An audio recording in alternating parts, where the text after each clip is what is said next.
Nah, kemudian saya menggunakan jubah Adam yang dibuat oleh Tuhan dan kemudian dikenakan kepada Adam dan Hawa sebagai ya simbol lambang bagaimana Allah tetap mengasihi manusia yang berdosa. Nah, malam ini kita akan melihat bagaimana Allah mengasihi manusia, tetapi kali ini khusus untuk orang Israel, dan kita akan belajar dari peristiwa keluaran di Mesir. Seperti yang saya sampaikan kepada Bapak, Ibu, saudara-saudara semua sebelumnya, ini tema yang ya buat saya sendiri baru, dan kemudian ketika saya mempelajari tema ini, ya ada banyak hal yang bagi saya sendiri mengagumkan. Jadi saya tidak mencari buku, lalu mencari tema itu, lalu menyampaikannya kepada Bapak Ibu, enggak. Tapi memang saya mempelajari apa yang ada di dalam Alkitab, dan kemudian ada satu tema yang sangat mencolok yang harus dipelajari.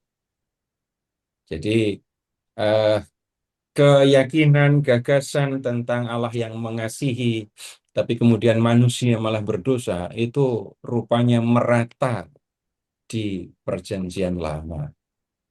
Nanti di pertemuan berikut kita akan lihat di kitab Yosua dan Hakim-Hakim, tapi malam ini kita akan melihatnya di kitab Keluaran. Ya. Oh iya, Bapak Ibu, kalau melihat di grup tadi nanti tolong sampaikan untuk program hari Senin itu pertemuan 1 sampai 6 itu kita selenggarakan sendiri, jadi Pak Pupung bantu kita untuk menyelenggarakan. Tapi kemudian kursus yang hari Senin itu awalnya kan dari paroki Blok B. Jadi ketika paroki Blok B meminta saya untuk mengajar kisah sengsara Matius, nah itu saya sambungkan sekalian dengan belajar di program kita hari Senin. Jadi program Senin, pertemuan 1 sampai dengan pertemuan 6, kita belajar kisah di dalam Injil Matius. Nah, kisahnya kita lanjutkan di pertemuan bersama dengan paroki Blok B itu. Supaya kita nggak perlu double belajarnya gitu. Tapi jadi nanti pertemuan 1 sampai 6 yang kita lakukan hari Senin itu akan diteruskan dengan pertemuan 1 sampai dengan 3 yang diselenggarakan oleh paroki Blok B. Toh Bapak Ibu nggak perlu datang ke Blok B, cukup ya join di Zoom sudah bisa kan. Nah begitu keterangannya nanti hari, jadi nggak perlu apa ya. Yang program Senin tetap jalan, nggak ada masalah. Bapak Ibu yang ikut program hari Senin tetap join dengan paroki Blok B dan itu kelanjutan dari belajar kita. Nah begitu. Nah sekarang begini, kita akan mulai dengan situasi orang Israel ketika mereka berada di Mesir. Nanti akhirnya kita akan sampai ke akhir dari kitab Bilangan. Awal kitab Keluaran. Nah, kemudian nanti ya malam ini kita akan belajarnya sampai akhir kitab Bilangan. Nah, sekarang silahkan Bapak Ibu, saudara-saudara semua membuka kitab Keluaran bab 1. Ya, Keluaran bab 1. Nah, ketika Yakub dan anggota keluarganya tiba di Mesir, silahkan lihat ayat 5. Mereka hanya berjumlah 70 orang. Nah, kemudian di ayat 7 dikatakan jumlah mereka itu berkembang dengan sangat cepat sehingga seolah-olah negeri itu dipenuhi oleh orang-orang Israel, keturunan Yakub. Ingat, Yusuf yang membawa mereka ke Mesir itu orang yang pernah punya jasa besar untuk Mesir, kan? Menyelamatkan Mesir dari bencana kelaparan. Tapi kemudian lihat ke ayat 8, muncul raja baru yang tidak mengenal Yusuf. tidak mengenal itu karena jangka waktunya berbeda. Jadi bukan sudah pasti nggak ketemu langsung. Jadi mengenalnya itu dalam arti menghargai, mengingat karyanya, menghargai karyanya. Karena menghargai karya Yusuf harusnya memperhatikan keluarga Yusuf yaitu orang-orang Israel. Tetapi itu tidak terjadi. Penguasa Mesir yang baru itu justru melihat orang Israel itu sebagai ancaman. Bayangkan kalau jumlah mereka itu sangat banyak di Mesir. Lalu ya, nanti kalau ada kerajaan lain datang masuk ke Mesir untuk menghancurkan Mesir, nah dikhawatirkan orang-orang Israel ini akan bergabung dengan musuh Mesir, lalu mengikut-ikutan menghancurkan Mesir. Nah, karena itu penguasa Mesir ayat 10 bertindak dengan cerdik dengan tujuan supaya orang Israel tidak bertambah lagi. Caranya, nah, ada 4 langkah yang dilakukan oleh penguasa Mesir. Yang pertama, silahkan lihat ke ayat 11. Ditempatkan pengawas-pengawas kerja paksa untuk menindas, ya, untuk menindas orang Israel. Orang-orang Israel dipaksa untuk bekerja mendirikan kota-kota perbekalan. Ada disebut 2 di situ, Pitom dan Ramses. Maksudnya, kalau mereka kerja keras, dipaksa bekerja, kerja rodi gitu, ya mereka pasti akan berkurang jumlahnya karena kematian. Mereka yang dipaksa bekerja kemungkinan akan mengalami kematian, jumlah orang Israel akan berkurang, tapi tidak seperti itu. Yang kemudian terjadi, jumlah mereka makin banyak. Ketika melihat jumlah orang Israel makin banyak, maka penguasa Mesir melakukan langkah yang kedua. Lihat ayat 13. Dengan kejam orang Mesir memaksa orang Israel bekerja dan membuat mereka hidup mereka pahit dengan pekerjaan yang berat, yaitu mengerjakan tanah liat dan batu bata dan macam-macam pekerjaan di padang. Dengan kejam orang Mesir memaksa orang Israel bekerja. Jumlah mereka berkurang? Tidak, tetap bertambah. Karena itu diambillah langkah yang ketiga. Ada 2 orang bidan yang biasa membantu persalinan perempuan Ibrani, perempuan Israel. Nah, mereka ditugaskan untuk apa? Membunuh bayi laki-laki. Rupanya tugas ini tidak dijalankan. Langkah yang diambil Firaun gagal. Lalu diambillah langkah yang keempat. Lihat ke ayat 22. Firaun memberikan perintah kepada seluruh rakyat, ya, untuk melemparkan semua anak laki-laki yang lahir bagi orang Ibrani ke sungai Nil. Nah, kalau langkah ini jelas, bayi laki-laki dibuang, dilemparkan ke sungai Nil. Mereka ya jumlahnya tidak akan bertambah secara signifikan kalau begitu. Apalagi perintahnya disampaikan kepada semua rakyat, semua orang Mesir. Nah, kemudian kalau kita perhatikan bab 3, silahkan eh, lihat ke bab 3 ya, ayat 7. Sungguh, bab 3 ayat 7, sungguh aku telah memperhatikan kesengsaraan umatku di tanah Mesir. Aku telah mendengar teriakan mereka yang disebabkan oleh pengawas kerja paksa mereka. Sesungguhnya aku mengetahui penderitaan mereka. Dari kalimat ini kita tahu orang Israel di Mesir itu mengalami penderitaan. Penderitaannya sangat serius sampai mereka berteriak. Ya, teriak apa? Teriak minta tolong. Silahkan mengingat ada kejadian, ada mungkin pernah mendengar cerita dari orang lain. Kalau ada orang mengalami kesulitan, lalu teriak minta tolong, tolong, tolong. Itu yang dimintain tolong siapa? Iya, orang lain, Pak. Pak aja. Yang dimintai Kepada tolong Tuhan, siapa? kepada Tuhan terutama, Pak. Siapa saja yang mendengar teriakannya, tolong saya, gitu kan? Orang Israel seperti itu. Mereka mengalami penderitaan dan karena itu mereka teriak, terus teriakan mereka terdengar oleh Tuhan. Dan kemudian lihat sekarang ke ayat 8. Sebab itu, aku turun untuk melepaskan mereka dari tangan orang Mesir dan menuntun mereka keluar dari negeri itu ke suatu negeri yang baik dan luas, suatu negeri yang berlimpah-limpah Susu. susu dan madunya. Nah, jadi Tuhan yang melihat kesengsaraan orang Israel turun. Turun dari mana?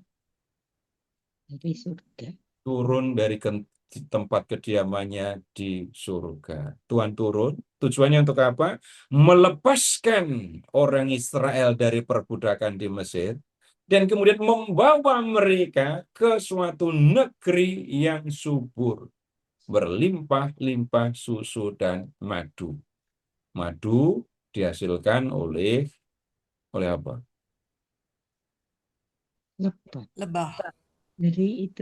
Ya, lebah. Enggak, ini Lebah. suaranya kok kecil ya. Lebah, Tidak. Pak. Lebah menghasilkan atau mengumpulkan madu. Hmm. Mengumpulkan ya, Pak.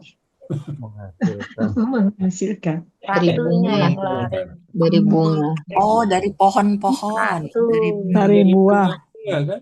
Iya. Dari Dari bunga. nektar yang ada di bunga-bunga. Ya. Nah, kalau ada banyak tanaman, tumbuhan menghasilkan bunga, bunganya menghasilkan madu, itu berarti tanahnya subur. Kalau dikatakan negeri itu berlimpah dengan madu, berarti tanahnya subur. Susu Iya. dihasilkan oleh sapi. Sapi bisa menghasilkan susu banyak kalau dapat makanan rerumputan yang banyak. Dan itu Iya. hanya bisa kalau tanahnya subur. Nanti kalau Bapak Ibu membaca kitab Nabi Amos misalnya, lalu akan ketemu gambaran lain. Gunung-gunung akan meniriskan anggur dan bukit-bukit akan kebanjiran. Banjiran apa? Kebanjiran anggur. Itu juga gambaran tentang tanah yang subur. Nah, Allah yang melihat kesengsaraan orang Israel, ya ingin melakukan apa yang sudah disampaikannya. Membawa orang Israel keluar dari Mesir, membawa mereka ke negeri yang subur. Dan untuk itu Tuhan memilih Musa untuk memimpin orang Israel keluar dari Mesir. Nah, kemudian silahkan membayangkan orang Israel di Mesir itu budak. Mesir itu kerajaan raksasa. Ketika orang Israel ada di Mesir, bahkan ketika Abraham sampai di Mesir, itu piramida yang ada di Giza itu sudah ada. Kebayang kebesaran atau besarnya kerajaan Mesir itu. Orang Israel hanya budak yang ya dipekerjakan di negeri itu. Mau pergi nggak boleh, ya sudah pasti budak disuruh dibusak budak pergi kan nggak boleh. Dan kemudian ya, Tuhan harus memaksa Firaun untuk membiarkan orang Israel pergi. Nah, kemudian sekarang tolong ke bab 4, Keluaran 4.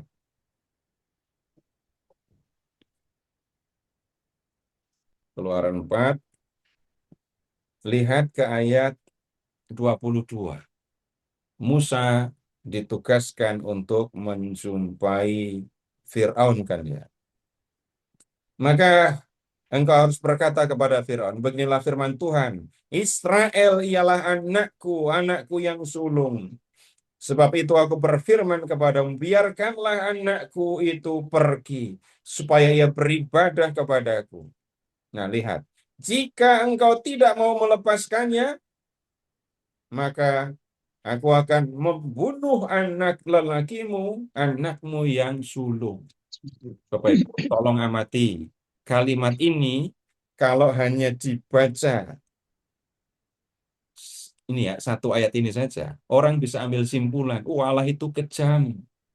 Allah itu kenapa kok membunuh? Tolong lihat yang sebelumnya.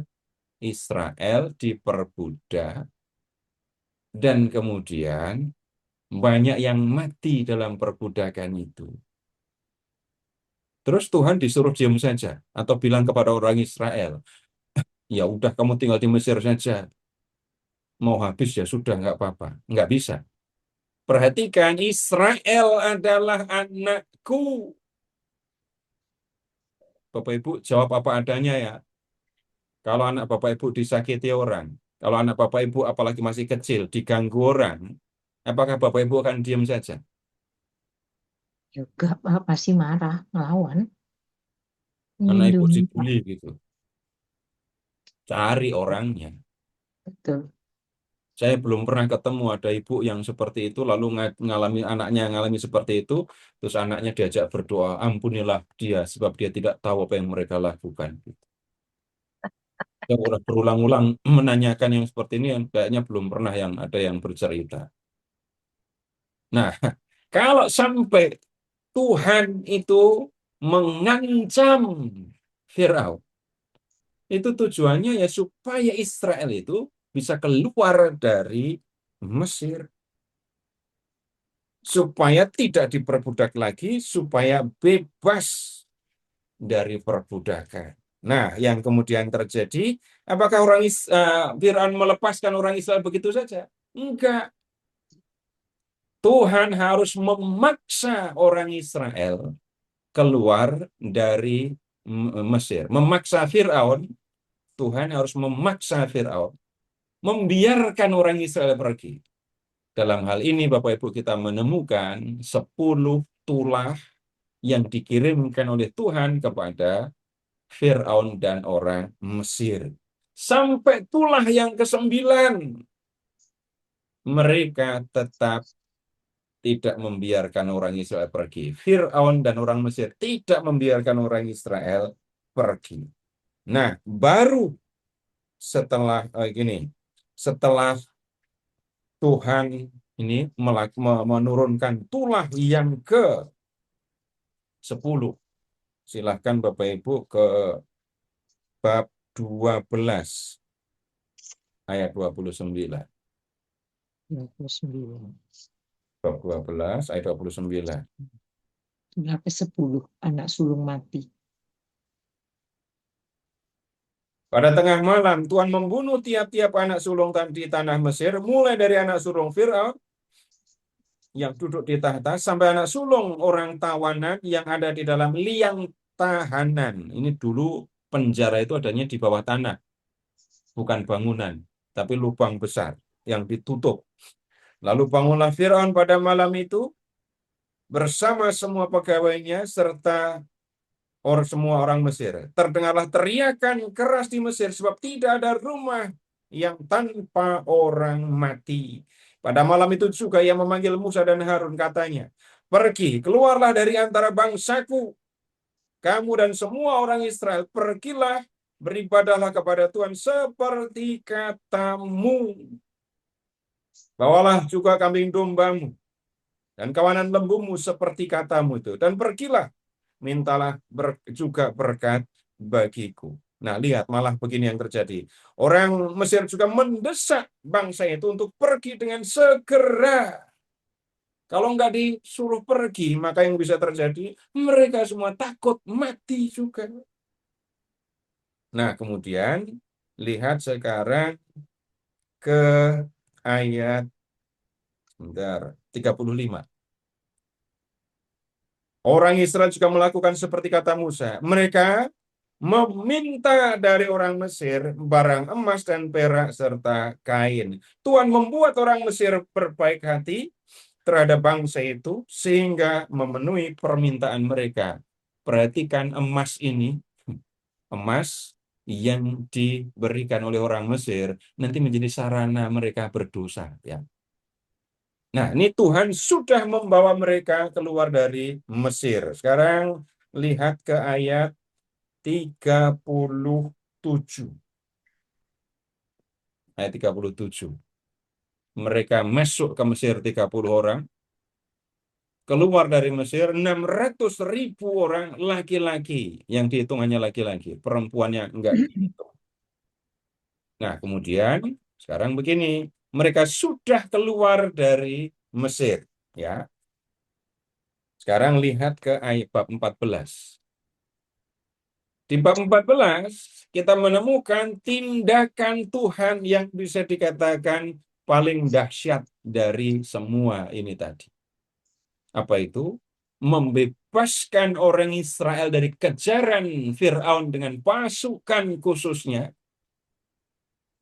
Kemudian Tuhan membelah laut, membuat jalan di dasar laut, sehingga orang Israel bisa terbebas dari kejaran pasukan Firaun. Nah, kemudian orang Israel terus melanjutkan perjalanan. Sekarang kita lihat ke bab 15. Ini nanti ada hal-hal yang perlu kita diskusikan secara khusus menyangkut ini tadi dosa dan manusia dan kasih Allah. Ini udah masuk padang gurun ya. 15:22. Musa memimpin orang Israel berangkat dari Laut Tebro, lalu mereka pergi ke padang gurun Syur. 3 hari lamanya mereka berjalan di padang gurun itu dan tidak mendapat air.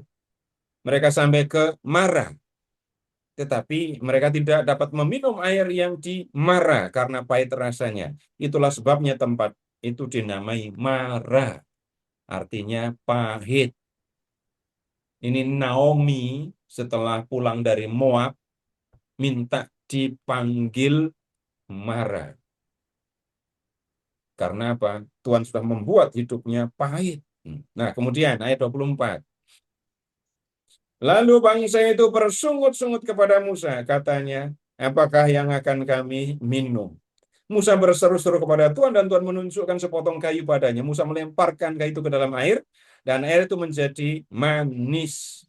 Di sanalah Tuhan memberikan ketetapan dan peraturan kepada mereka. Yang tolong diperhatikan Bapak Ibu, ayat 24. Orang Israel bersungut-sungut. Mereka sudah mengalami Tuhan mengirimkan tulah 10 kepada orang Mesir. Mereka sudah mengalami Tuhan membebaskan mereka dari pasukan Firaun ketika melewati Laut Tebro. Tapi sekarang mereka melihat nggak ada air dan kemudian mereka bersungut-sungut. Lalu apa yang dilakukan Tuhan? Memenuhi apa yang mereka minta. Terjadi lagi di bab 16. Bab 16. Peristiwa mana? Ini berangkat dari Elim, tiba di padang gurun Sin. Ayat 2. Di padang gurun itu segenap umat Israel bersungut-sungut kepada Musa dan Harun dan berkata kepada mereka, lebih baik kami mati saja di Mesir oleh tangan Tuhan. Aneh nggak kalimat itu? Waktu itu kami duduk di depan kuali berisi daging dan makan roti sekenyang-kenyangnya. Sebab kamu membawa kami keluar dari ke padang gurun ini supaya seluruh jemaah ini mati kelaparan. Ingat, ketika di Mesir mereka teriak-teriak minta tolong karena nggak tahan menanggung penderitaan karena perbudakan. Sekarang berhadapan dengan gurun yang tidak menyediakan air bagi mereka, mereka bisa mengatakan, mendingan kami tinggal di Mesir. Kami makan daging sampai kenyang, makan roti sampai kenyang. Mendingan kami mati dalam keadaan seperti itu, mendingan kami dibunuh oleh Tuhan dalam keadaan seperti itu, daripada kami ada di padang gurun ini dan mati kelaparan. Kalau Bapak Ibu jadi Tuhan, Bapak Ibu akan ngomong apa kepada orang Israel? Dablek, Pak. Atau Nah, diri. Ya, kemudian itu baru apa yang akan Ibu Bapak katakan ya. Akan apa yang akan Bapak Ibu lakukan. oh ya marah, Pak. Pasti marah. Iya, itu marah. Marah itu tindakannya Pak. Lakukan apa kalau marah? Ya mungkin dihukum. Enggak, saya bertanya, kalau Ibu jadi Tuhan, melihat orang Israel kayak gini, apa yang akan Ibu lakukan? Dihukum mungkin. Situlah dibikin susah. Pak. Dibiarkan Apa saja, bikin susah. Ditinggalin Dipateni. aja, Pak. dibiarkan Dipateni. saja, nggak usah diurus, wis. Nggak usah diurus kalian, mati aja sekalian diurus gitu. Tapi lihat, Bapak Ibu ingat kalimat ini ya. Bapak Ibu pernah menghukum anak? Pasti pernah, Pak. Ya, belum tentu. Kalau nggak percaya, ibu saya, bapak saya nggak pernah menghukum saya soalnya. Nah, kemudian, tapi pertanyaan berikutnya, orang tua menghukum anak itu biasa. Tapi pertanyaan berikutnya, apakah Bapak Ibu pernah menghukum anak orang lain? Tidak berani, Pak. Kecuali Bapak Ibu guru ya, kalau guru beda. Tapi guru pun sudah takut menghukum sekarang karena bisa dilaporin polisi lagi. Menghukum anak orang lain, Bapak Ibu tidak akan lakukan itu. Nah, kemudian itu catatan yang nanti kita perlukan.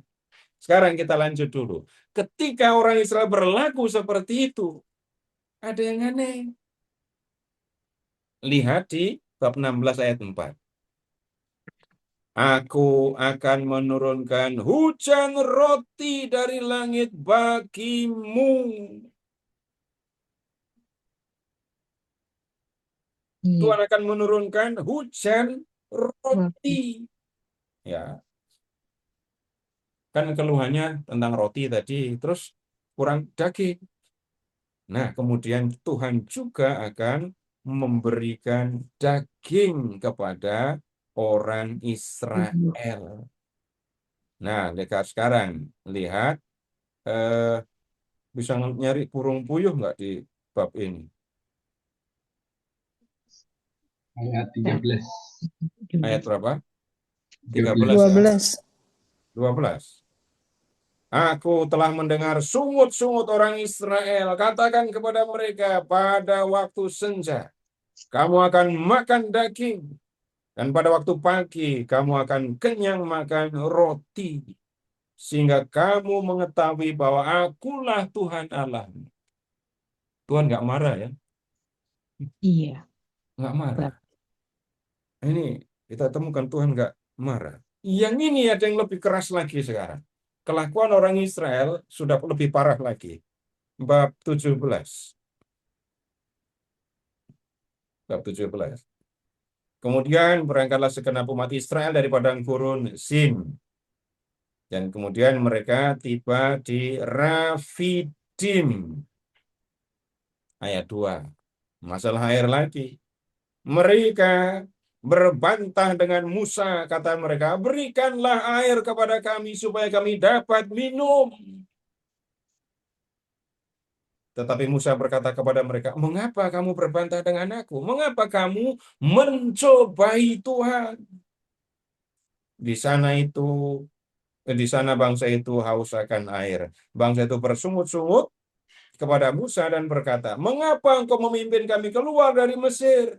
Supaya kami, anak-anak kami, dan ternak kami mati kehausan. Ini Musa sudah ketakutan. Lihat ayat 4. Musa berseru-seru kepada Tuhan. Katanya, apa yang akan kulakukan kepada bangsa ini? Sebentar lagi mereka akan melempari aku dengan batu. Musa sudah bersama dengan mereka. Kalau Musa sudah sampai mengatakan sebentar lagi orang Israel akan melempari aku dengan batu, maka ini situasi sudah genting ya. Kemudian ada juga yang diucapkan oleh Musa. Mengapa kamu mencobai Tuhan? Mencobainya itu bagaimana? Lihat di ayat 7. Tempat itu dinamai Masa dan Meriba karena orang Israel telah berbantah dan mencobai Tuhan dengan mengatakan, apakah Tuhan ada di tengah-tengah kita atau tidak? Itu mencobai Tuhan. Jadi mereka minta supaya Tuhan membuktikan keberadaannya. Tuhan itu ada enggak sih? Kenapa kita dibawa keluar dari Mesir, masuk ke padang gurun, dan keadaan kita adalah kelaparan, kehausan, dan itu mengancam kehidupan kita. Ada enggak Tuhan ini? Nah, menghadapi orang Israel yang seperti itu, apa yang dilakukan Tuhan? Sekarang silahkan ke ayat 5. Berfirmanlah Tuhan kepada Musa, berjalanlah ke depan bangsa itu dan bawalah bersamamu beberapa orang dari antara tua-tua Israel. Bawalah juga di tanganmu tongkat yang kau pakai memukul sungai Nil dan pergilah. Di sana aku akan berdiri di depanmu di atas gunung batu di Horeb. Gunung batu itu harus kau pukul dan dari dalamnya akan keluar air sehingga bangsa itu dapat minum. Demikianlah diperbuat Musa di depan mata tua-tua Israel. Tuhan nggak marah ya, tapi Tuhan memenuhi apa yang mereka minta. Kita belajarnya nggak sampai di sini ya. Jadi Bapak Ibu, kalau belajarnya cuma sampai di sini, oh teknik minta kepada Tuhan adalah dengan marah kepada Tuhan, nanti dikasih. Bukan.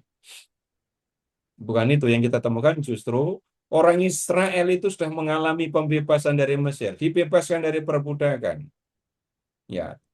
Dan kemudian mengalami berbagai karya Allah yang luar biasa. Tetapi ketika menghadapi kesulitan, mereka bisa sampai mencobai Tuhan. Dan dalam situasi seperti itu, lihat, Tuhan tidak marah kepada orang Israel. Tidak menghukum. Mengapa? Tunggu dulu, ada yang kita perlu perhatikan. Nah, kemudian sekarang, orang Israel melanjutkan perjalanan sampai di padang gurun Sinai. Pada ini, ada di bab 19 ayat 1. 19 ayat 1. Nah, kemudian Musa naik menjumpai Tuhan ke puncak gunung Sinai. Nah, kemudian sekarang ini Tuhan punya inisiatif untuk untuk mengangkat orang Israel menjadi umatnya.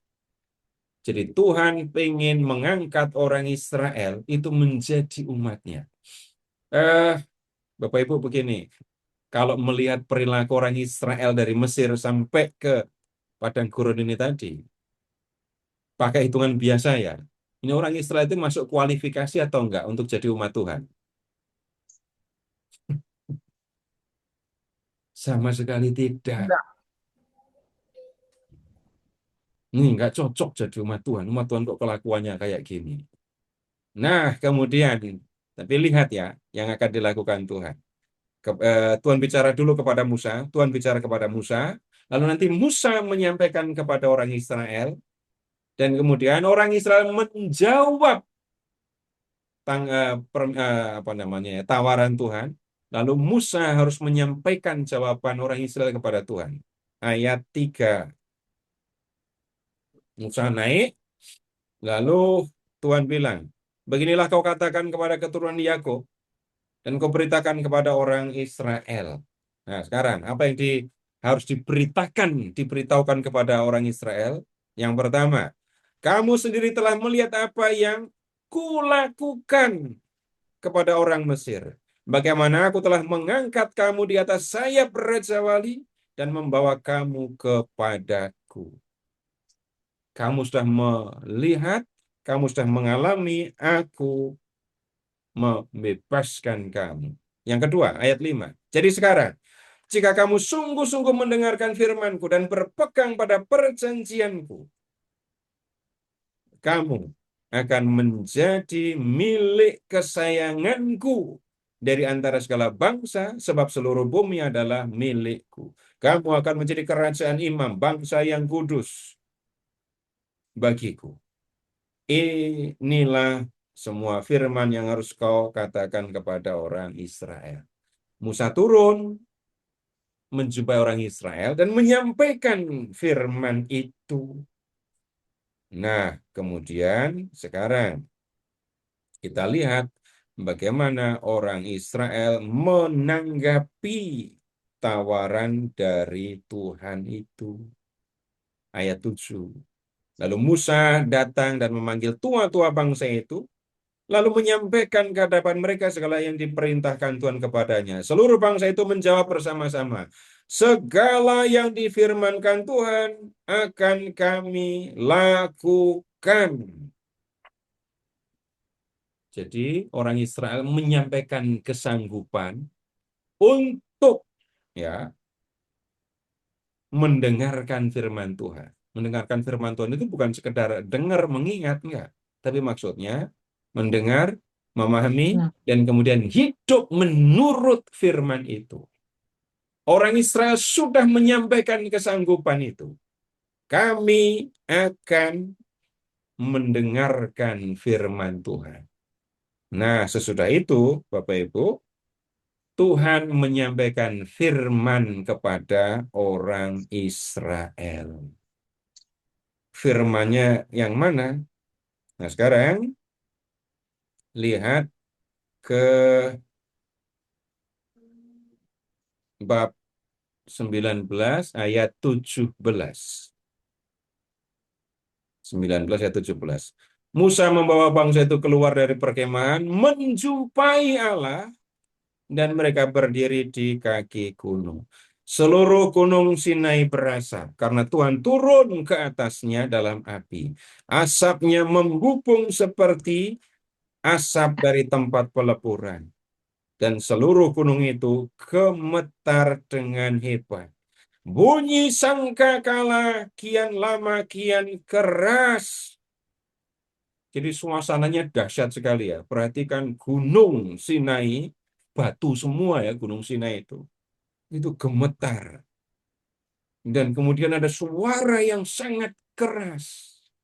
Dalam situasi seperti itu, Bapak Ibu, lihat bab 20, ayat 19-20 dulu. Lalu Tuhan turun ke atas gunung Sinai. Ya.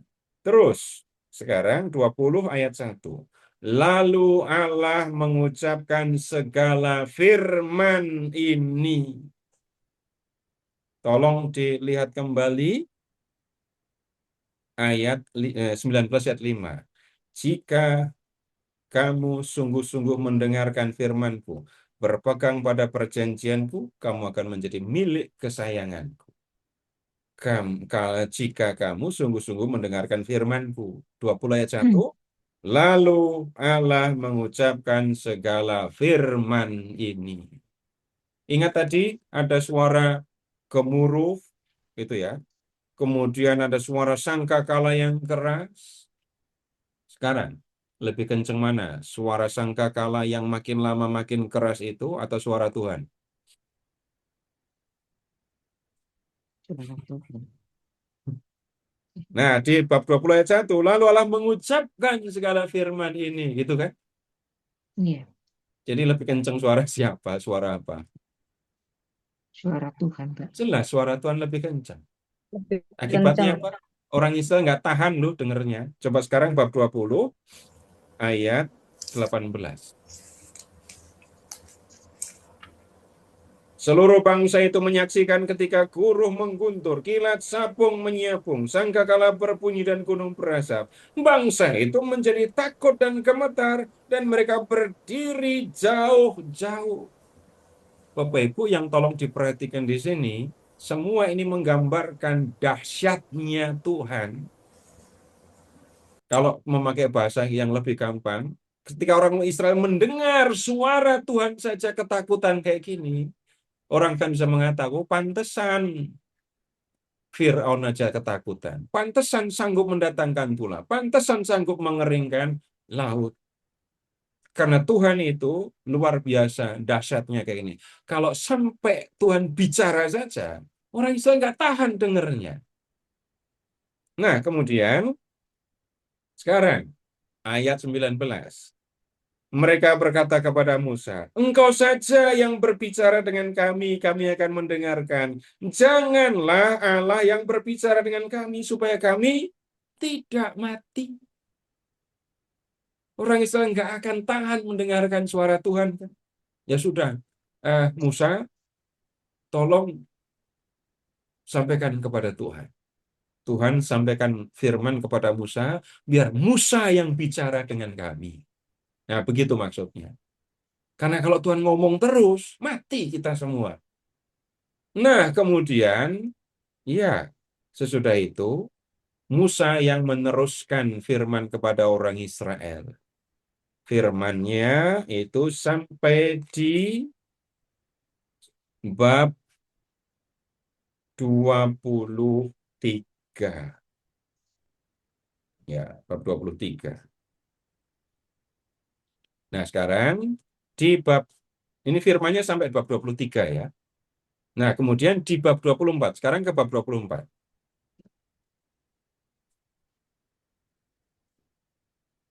Ayat 3. Ini kalimat yang menunjukkan Musa yang bicara. Lalu Musa datang dan memberitahukan kepada bangsa itu segala firman Tuhan dan segala peraturan. Seluruh bangsa itu menjawab dengan suara bulat. Segala firman yang telah diucapkan Tuhan akan kami lakukan. Jadi Bapak Ibu, ini perjanjiannya.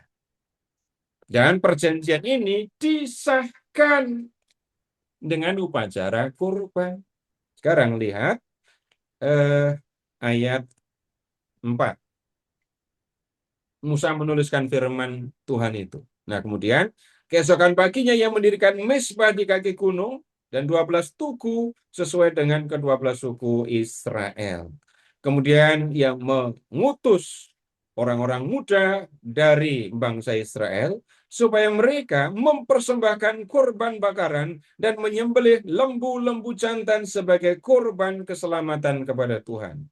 Sesudah itu Musa mengambil sebagian dari darah itu, dituangkannya dalam bejana-bejana. Sebagian lagi disiramkannya ke mezbah. Ada upacara penyembelihan binatang korban. Terus habis itu, firman Tuhan tadi kan ditulis di ayat 4 kan ya. Nah, tulisan itu sekarang dibacakan. Ia mengambil kitab perjanjian itu, membacakannya di hadapan bangsa itu, dan mereka berkata, segala firman Tuhan akan kami lakukan dan taati. Kemudian Musa mengambil darah itu dan menyiramkannya pada umat serta berkata, inilah darah perjanjian yang diikat Tuhan dengan kami. Sekarang sah. Israel diangkat menjadi umat Tuhan. Dan sejak itu Tuhan menjadi Allah Israel.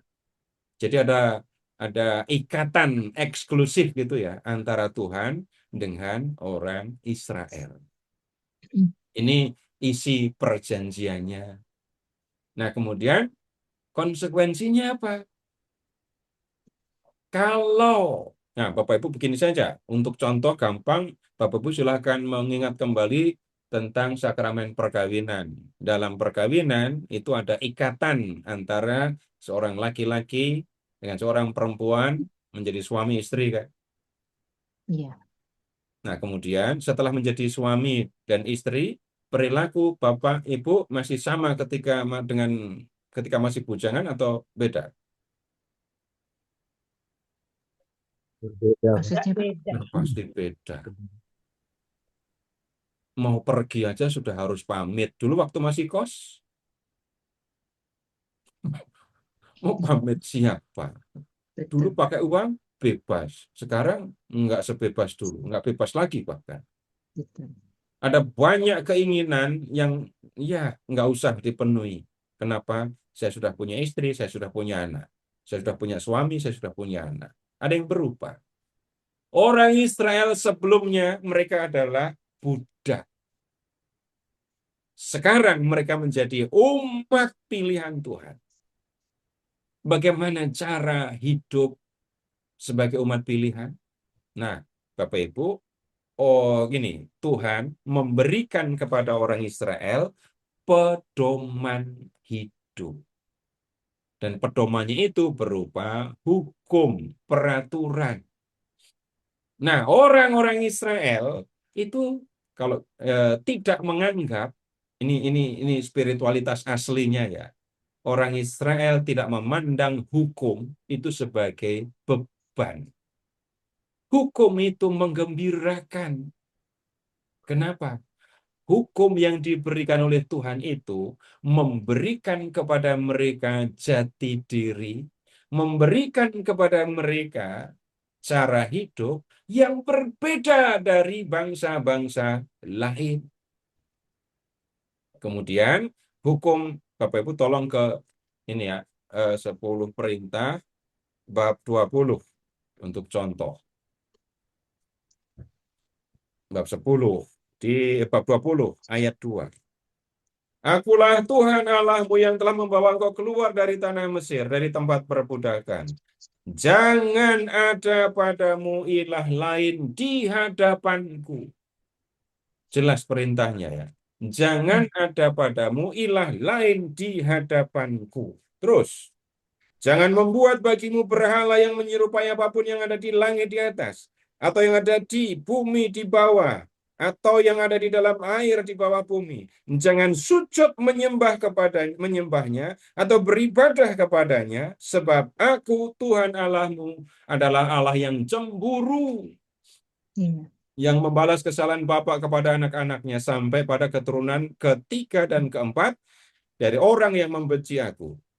Tetapi aku menunjukkan kasih setia kepada beribu-ribu keturunan, kepada mereka yang mengasihi aku dan berpegang pada perintahku. Bapak Ibu, hukumnya panjang ya. Tapi di sini saya ambil untuk contoh orang Israel. Setelah mereka menjadi umat Tuhan, mereka hanya boleh menyembah Tuhan. Tidak dibenarkan orang Israel menyembah ilah lain, tidak dibenarkan mereka membuat berhala yang menyerupai apapun dan menyembahnya. Itu jelas, ini cara hidup mereka yang baru. Langsung kita ketemu, ini ya contohnya. Nah, kemudian sekarang begini, Bapak Ibu dalam perjanjian, ini orang Israel punya kewajiban begini. Kalau mau diringkas, Bapak Ibu silahkan mengingat ucapan Yesus. Hukuman yang terutama dalam Taurat, kasih kepada Allah dan kasih kepada sesama. Itu isinya. Jadi yang diminta oleh Tuhan adalah hidup mengikuti yang dikehendakinya. Itu yang diminta dari orang Israel. Itu kewajiban orang Israel dalam perjanjian ini. Nah, sedangkan kewajiban Tuhan bagaimana? Kita ke bab 23. Silahkan ke bab 23.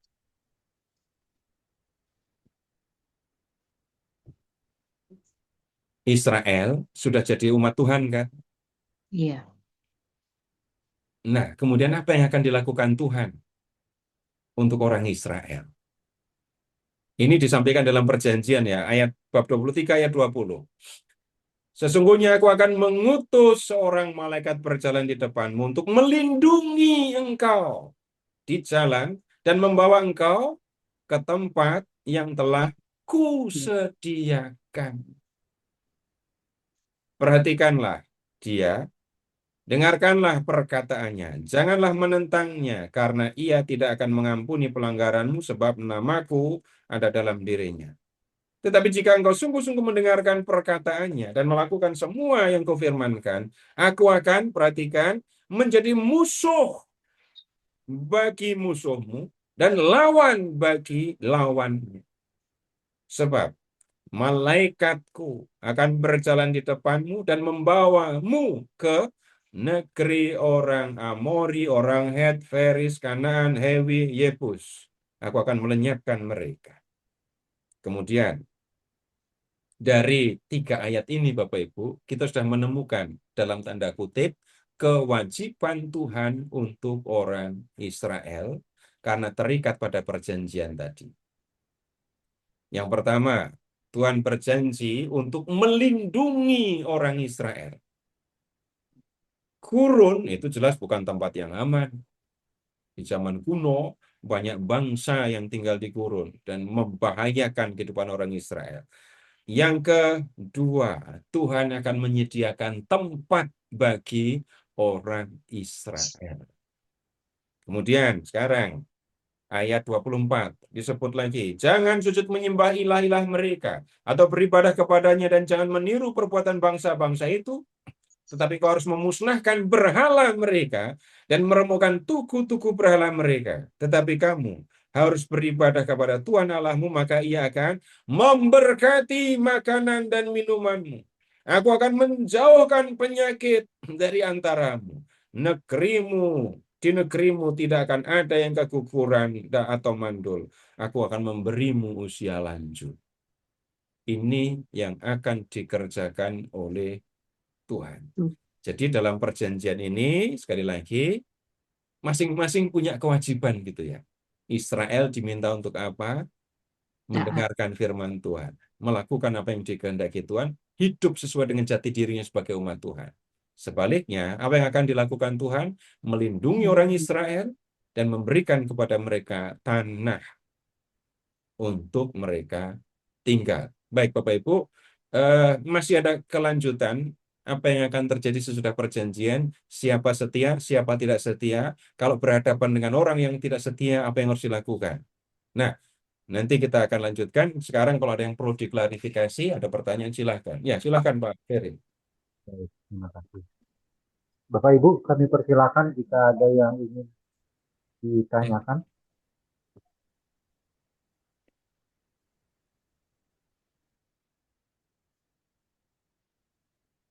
Di awal tadi kita bicara mengenai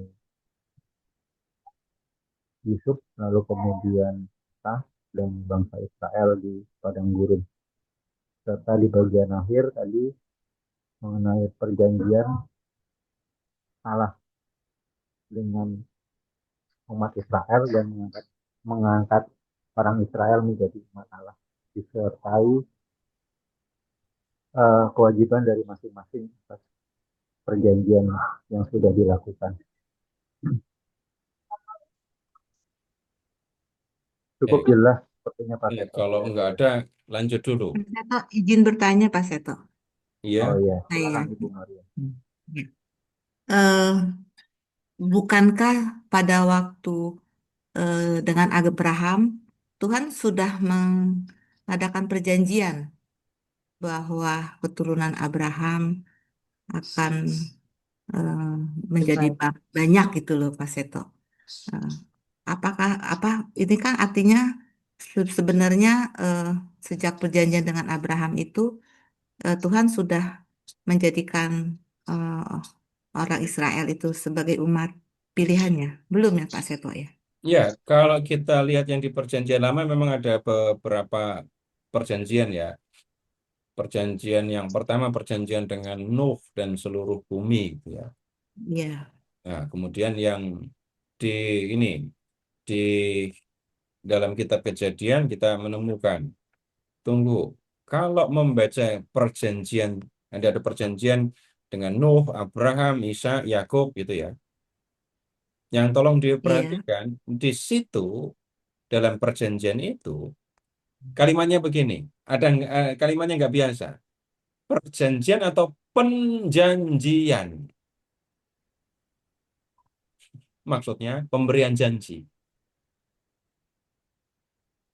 Kalau kita melihat dalam kisah Abraham, Tuhan yang berjanji kan. Iya. Dalam kisah Yakub, Ishak, Yakub, Tuhan yang berjanji. Nah, kemudian janjinya apa? Ya, menyangkut keturunan Yakub, keturunan Abraham, iya. Tapi kemudian kalau kita melihat selanjutnya, Abraham dulu sendirian, Ishak, Yakub sendirian. Di Mesir, keturunan Yakub menjadi bangsa. Ingat tadi ya, masuk 70 orang, keluar 600.000 laki-laki. Perempuan nggak dihitung. Sekarang mereka menjadi satu bangsa. Nah, kemudian sekarang, kalau Tuhan sudah pernah janji kepada Yakub, kepada Abraham, terus ngelihat keturunan Abraham di Mesir, ngelihat keturunan Abraham itu di Mesir, terus janjinya bisa dipenuhi apa enggak? Janji yang pertama, keturunan sebanyak bintang di langit, sudah dipenuhi? Sudah. Sudah. Israel sudah menjadi bangsa yang besar. 600.000 laki-laki, itu kalau total seluruh penduduknya bisa 2 juta. Kemudian, janji tentang tanah. Kalau orang Israel tetap tinggal di Mesir, keturunan Yakub tetap tinggal di Mesir, bisa nggak janji kepada Abraham tadi dipenuhi? Iya, Nggak bisa. nggak bisa. Nah, kemudian dalam perjanjian dengan Abraham, Ishak, dan Yakub, itu dalam arti tertentu kita tidak menemukan, apa menyebutnya ya, semacam kewajiban dari masing-masing itu loh. Jadi sekarang kalau di dalam perjanjian Sinai yang kita temukan, orang Israel, nah, punya kewajiban. Apakah kepada Abraham Tuhan sudah memberikan petunjuk pedoman hidup sebagai umat Allah? Enggak. Yakub, Ishak, Yakub? Enggak. Belum ada. Jadi yang ada, nih, aku akan membuat engkau menjadi bangsa yang besar, keturunan sebanyak tanah, kemudian kamu akan menjadi berkat. Tetapi tentang bagaimana harus hidup sebagai umat Tuhan, kita tidak menemukan. Sekarang ini, Bapak Ibu juga bisa mengamati kok kehidupan dari bapak-bapak bangsa. Ada nggak yang nggak sesuai dengan cara atau dengan hal penting di bagian lain di Taurat? Sekarang gini, Abraham istrinya berapa? 2. Berarti yang ketiga itu Satu, nggak Pak. datang Sarah, kondangan. Pak. Sarah satu. Istrinya kan satu, Pak, dulu ya. Istrinya, enggak. Sarah, Hagar, Ketura. Belum kenal Oh, Ketura. Itu tahu. ada, iya, iya Pak. 25, kejadian 25. Iya. Itu diam-diam itu pasti nggak pakai acara itu, nggak ada kondangan karena 3. Nah, sekarang Enggak. apakah Tuhan pernah memberikan kepada mereka perintah untuk poligami? Enggak, Sebenarnya enggak. enggak ada perintah untuk poligami. Betul. Enggak ada. Nah, kemudian itu kan jadi aneh. Dalam kitab Kejadian dan kemudian dalam kehidupan orang Israel selanjutnya, perkawinan ideal itu perkawinan yang monogami. Nah, ada yang, sekali lagi, kayaknya kok nggak sesuai ya dengan bagian lain dari Taurat gitu. Jadi yang saya maksudkan begini, Tuhan berjanji kepada Abraham, kepada Ishak, kepada Yakub. Tapi dari pihak orang Israel, dari pihak Abraham, Ishak, Yakub, tidak ada kewajiban apapun. Ikut aja yang diomongin Tuhan. Tapi hukum-hukum seperti yang kita lihat tadi, tidak ada. Dan hukum seperti ini diperlukan karena orang Israel sudah bukan keluarga lagi, tapi bangsa. Dengan melihat ini tadi, Bapak Ibu membandingkannya dengan dengan perjanjian dengan Abraham gampang sekali kok. Begitu, Bu. Ya, terima kasih. Boleh bertanya lagi Pak Seto? Hanya untuk ini aja. Kalau disebutkan Allah Abraham, Allah Ishak, Allah Yakub, itu maksudnya apa ya Pak Seto? Allah yang disembah oleh Abraham, Ishak, Yakub, Allah yang menyatakan diri kepada Abraham, Ishak, dan Yakub. Nah, sekarang begini. Yang kalau kita membaca perjanjian lama ya, harus ingat bahwa setiap bangsa, bahkan setiap keluarga itu punya dewa, punya ilah sendiri. Ibu pernah mendengar seperti ini atau belum? Jawab apa adanya saja. Kalau belum, bilang belum. Ya, setahu saya Abraham itu sebelum mengenal Tuhan ini kan Saya dia nggak usah kemana-mana dulu. Saya hanya mengatakan, Ibu pernah nggak mendengar setiap bangsa, bahkan setiap keluarga di Perjanjian Lama itu punya dewa, punya ilah sendiri. Gitu. ya, iya Pak. Saya pernah baca. Pak Seto. Kenapa? Pernah. Nah, Pernah. itu Mas, harus diingat. Kenapa? Orang Mesir punya banyak dewa, orang Kanaan punya banyak dewa, begitu. Dan kemudian Yahweh yang tulisan di bahasa Indonesia Tuhan Nur Besar semua, itu mula-mula adalah Allah yang menyatakan diri kepada Abraham, kepada Ishak dan kepada Yakub. Ketika Yakub menurunkan bangsa, maka Yahweh menjadi Allah Israel. Nah, begitu awalnya. Bisa Ya, dipahami? ya, ya, Baik, ya. ya. Terima kasih Pak Seto. Ya. Halo, Pak, mau tanya Pak, Oh Pak iya, Heri, silakan. Silakan Pak Heri. ya selamat gitu. Ya, selamat malam. Oh, Pak, kalau di konsekrasi itu kan ketika imam itu mengangkat piala kan mengatakan inilah darah perjanjian baru. Apakah di Keluaran tadi 19:24 ketika Musa menyiramkan darah itu bisa dimaknai sebagai darah perjanjian lama, Pak? Gini, Pak, dari mana orang Katolik atau Tuhan Yesus itu menyebut darah perjanjian? Ide dari mana, coba? Tuhan Yesus orang Yahudi, Tuhan Yesus ngerti tentang Taurat, Tuhan Yesus paham tentang perjanjian. Jadi gagasan tentang perjanjian itu pasti ngambilnya dari Taurat. Kemudian pengesahan perjanjian dengan darah itu pasti ngambilnya dari Keluaran 24 itu, Pak. Jadi kalau nggak membaca bagian ini, sekali lagi ya malah jadi sulit membaca inilah darah perjanjian baru. Gitu. Kenapa perjanjian pakai darah? Ide dari mana perjanjian dengan darah? Ya dari sini. Apa bedanya yang lama dengan baru? Perjanjian yang lama hanya dengan orang Israel, hanya dengan Tuhan dengan orang Israel. Perjanjian yang baru itu antara Allah dengan seluruh umat manusia. Perjanjian di kitab Keluaran tadi ditandai dengan darah lembu. Tetapi perjanjian Tuhan dengan umat manusia di perjanjian baru ya, itu ditandai dengan darah Kristus. Ya. Jadi kita tidak perlu mengatakan yang baru ya, kalau sudah ada yang baru, yang ada sebelumnya itu disebut lama. Orde lama itu, istilah orde lama itu ada setelah orde baru kan? Iya, Iya. Iya. pasti. Perjanjian ini disebut perjanjian lama karena ada yang baru.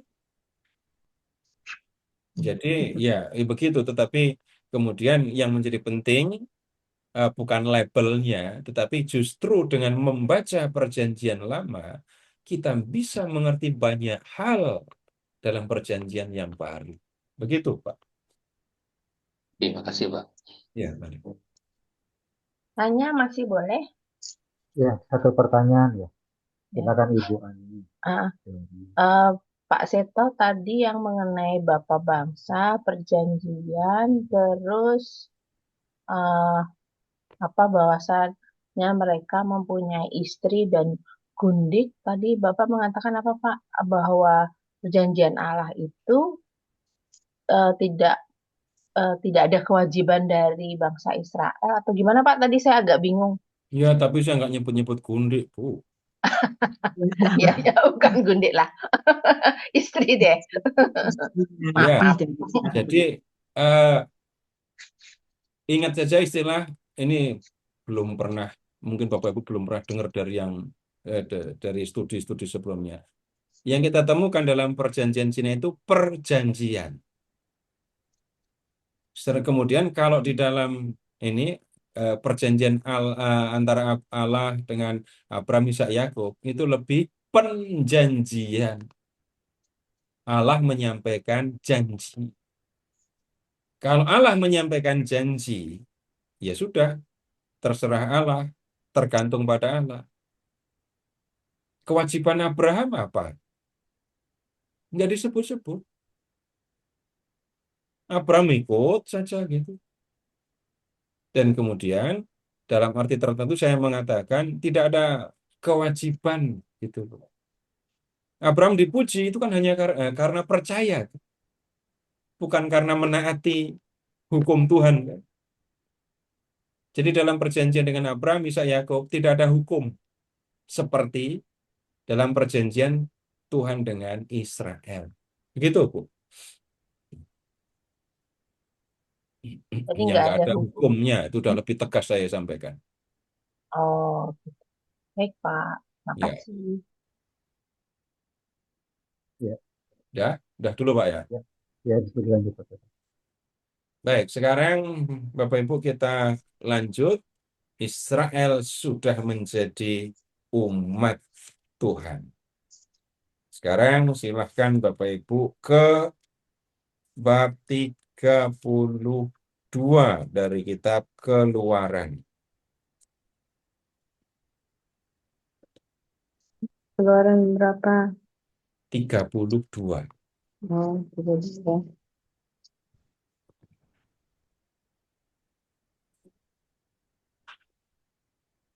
Sudah ketemu? Jadi ini posisinya Musa sedang di atas gunung Sinai dan nggak turun-turun, gitu ya. Ketika bangsa itu melihat bahwa Musa berlama-lama turun dari gunung itu, mereka berkumpul mengerumuni Harun dan berkata kepadanya, "Mari, buatlah untuk kami Allah yang akan berjalan di depan kami.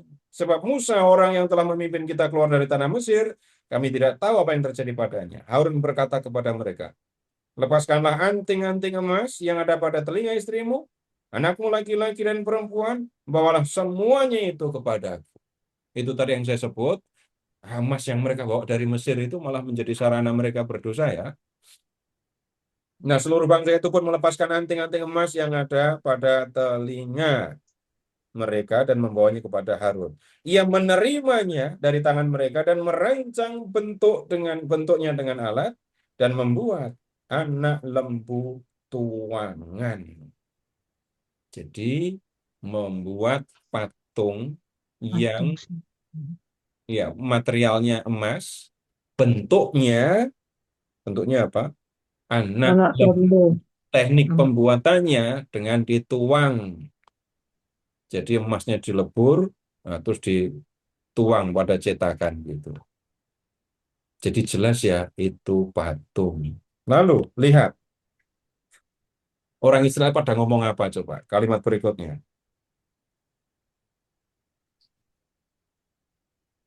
Kemudian Orang Israel berkata, pada ngomong apa? "Hai Israel, lihat, inilah Allahmu Allahmu yang menuntun kau keluar dari tanah Mesir."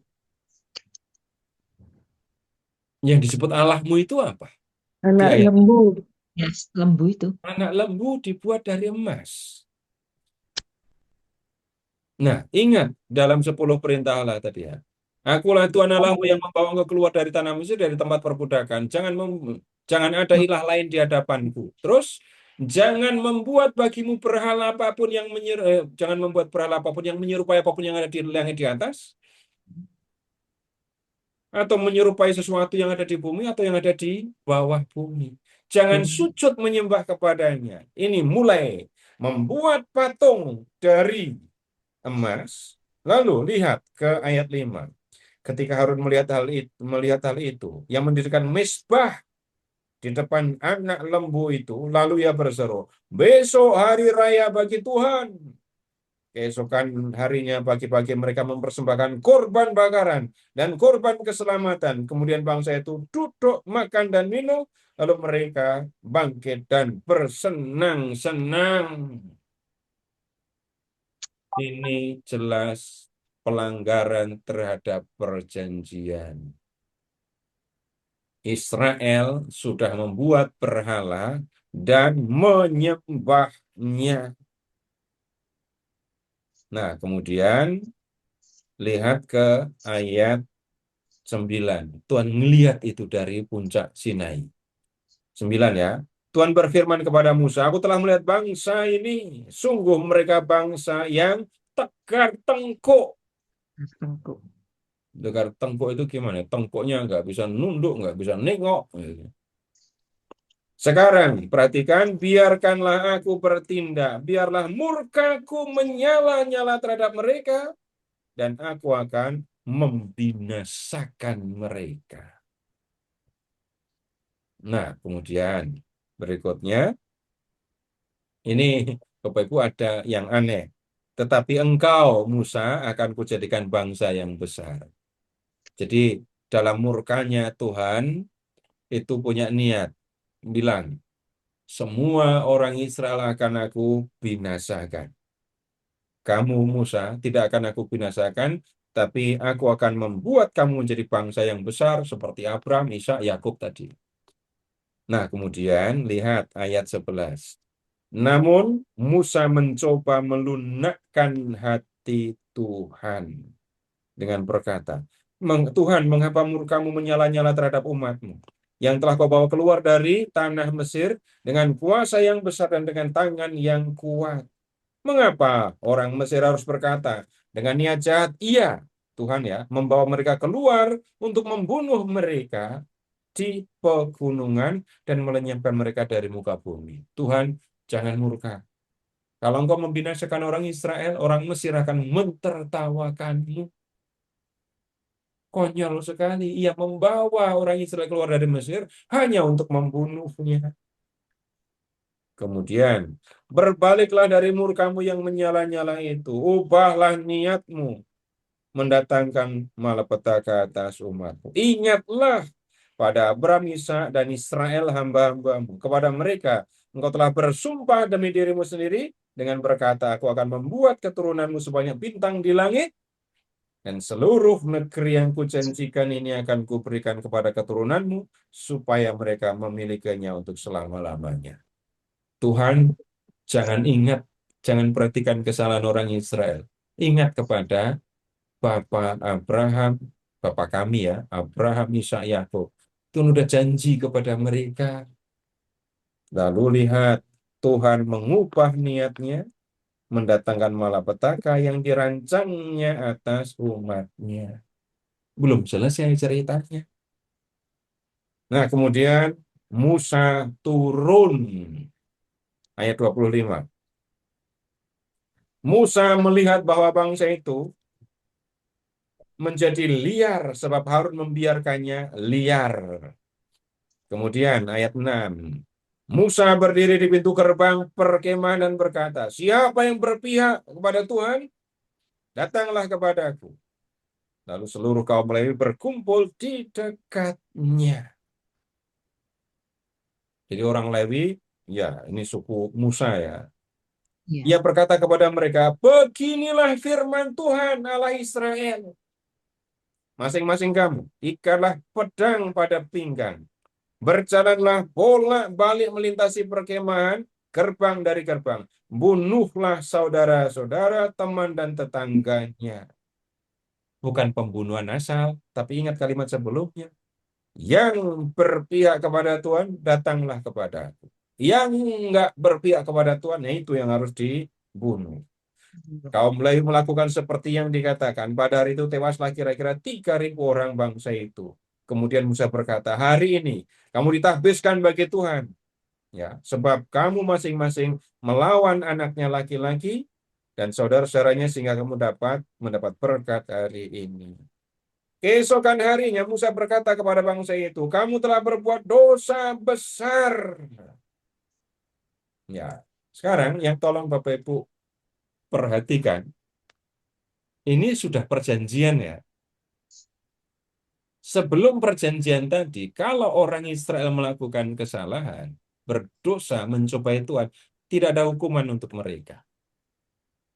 Tetapi sesudah perjanjian, situasi berbeda. Orang Israel melakukan kesalahan tidak akan dibiarkan. Nah, kemudian begini, kalau kita melihat eh, hukumannya orang yang nggak setia kepada Tuhan, ini kok hukumannya sampai dibunuh? Yang tolong diperhatikan, gini, hukuman itu imbang dengan kejahatan. Kalau dosa mendatangkan hukuman mati, itu berarti dosanya serius. Tidak bisa kita mengatakan cuma nyembah berhala aja kok hukumannya mati. Enggak bisa bilang begitu. Penyembahan berhala itu sesuatu yang sangat menyakitkan bagi Tuhan. Kalau bicara tentang perjanjian, ini pengkhianatan. Kenapa? Tuhan yang membebaskan mereka. Ingat, kamu sudah melihat apa yang aku lakukan kepada orang Mesir. Kamu sudah melihat apa yang aku lakukan kepadamu. Kalau kamu mau jadi umatku, taati perintahku. Itu jelas. Orang Israel melakukan pelanggaran. Berikutnya, sekarang, silahkan kita, kitab bilangan lagi ya, kitab bilangan. Pindah ke kitab bilangan, Bilangan. Nah, bab bilangan mana bilangan? 13-14. 13. Bilangan Bab 13 ya, 13. Pak. Bilangan bab 13, Pak. Ya,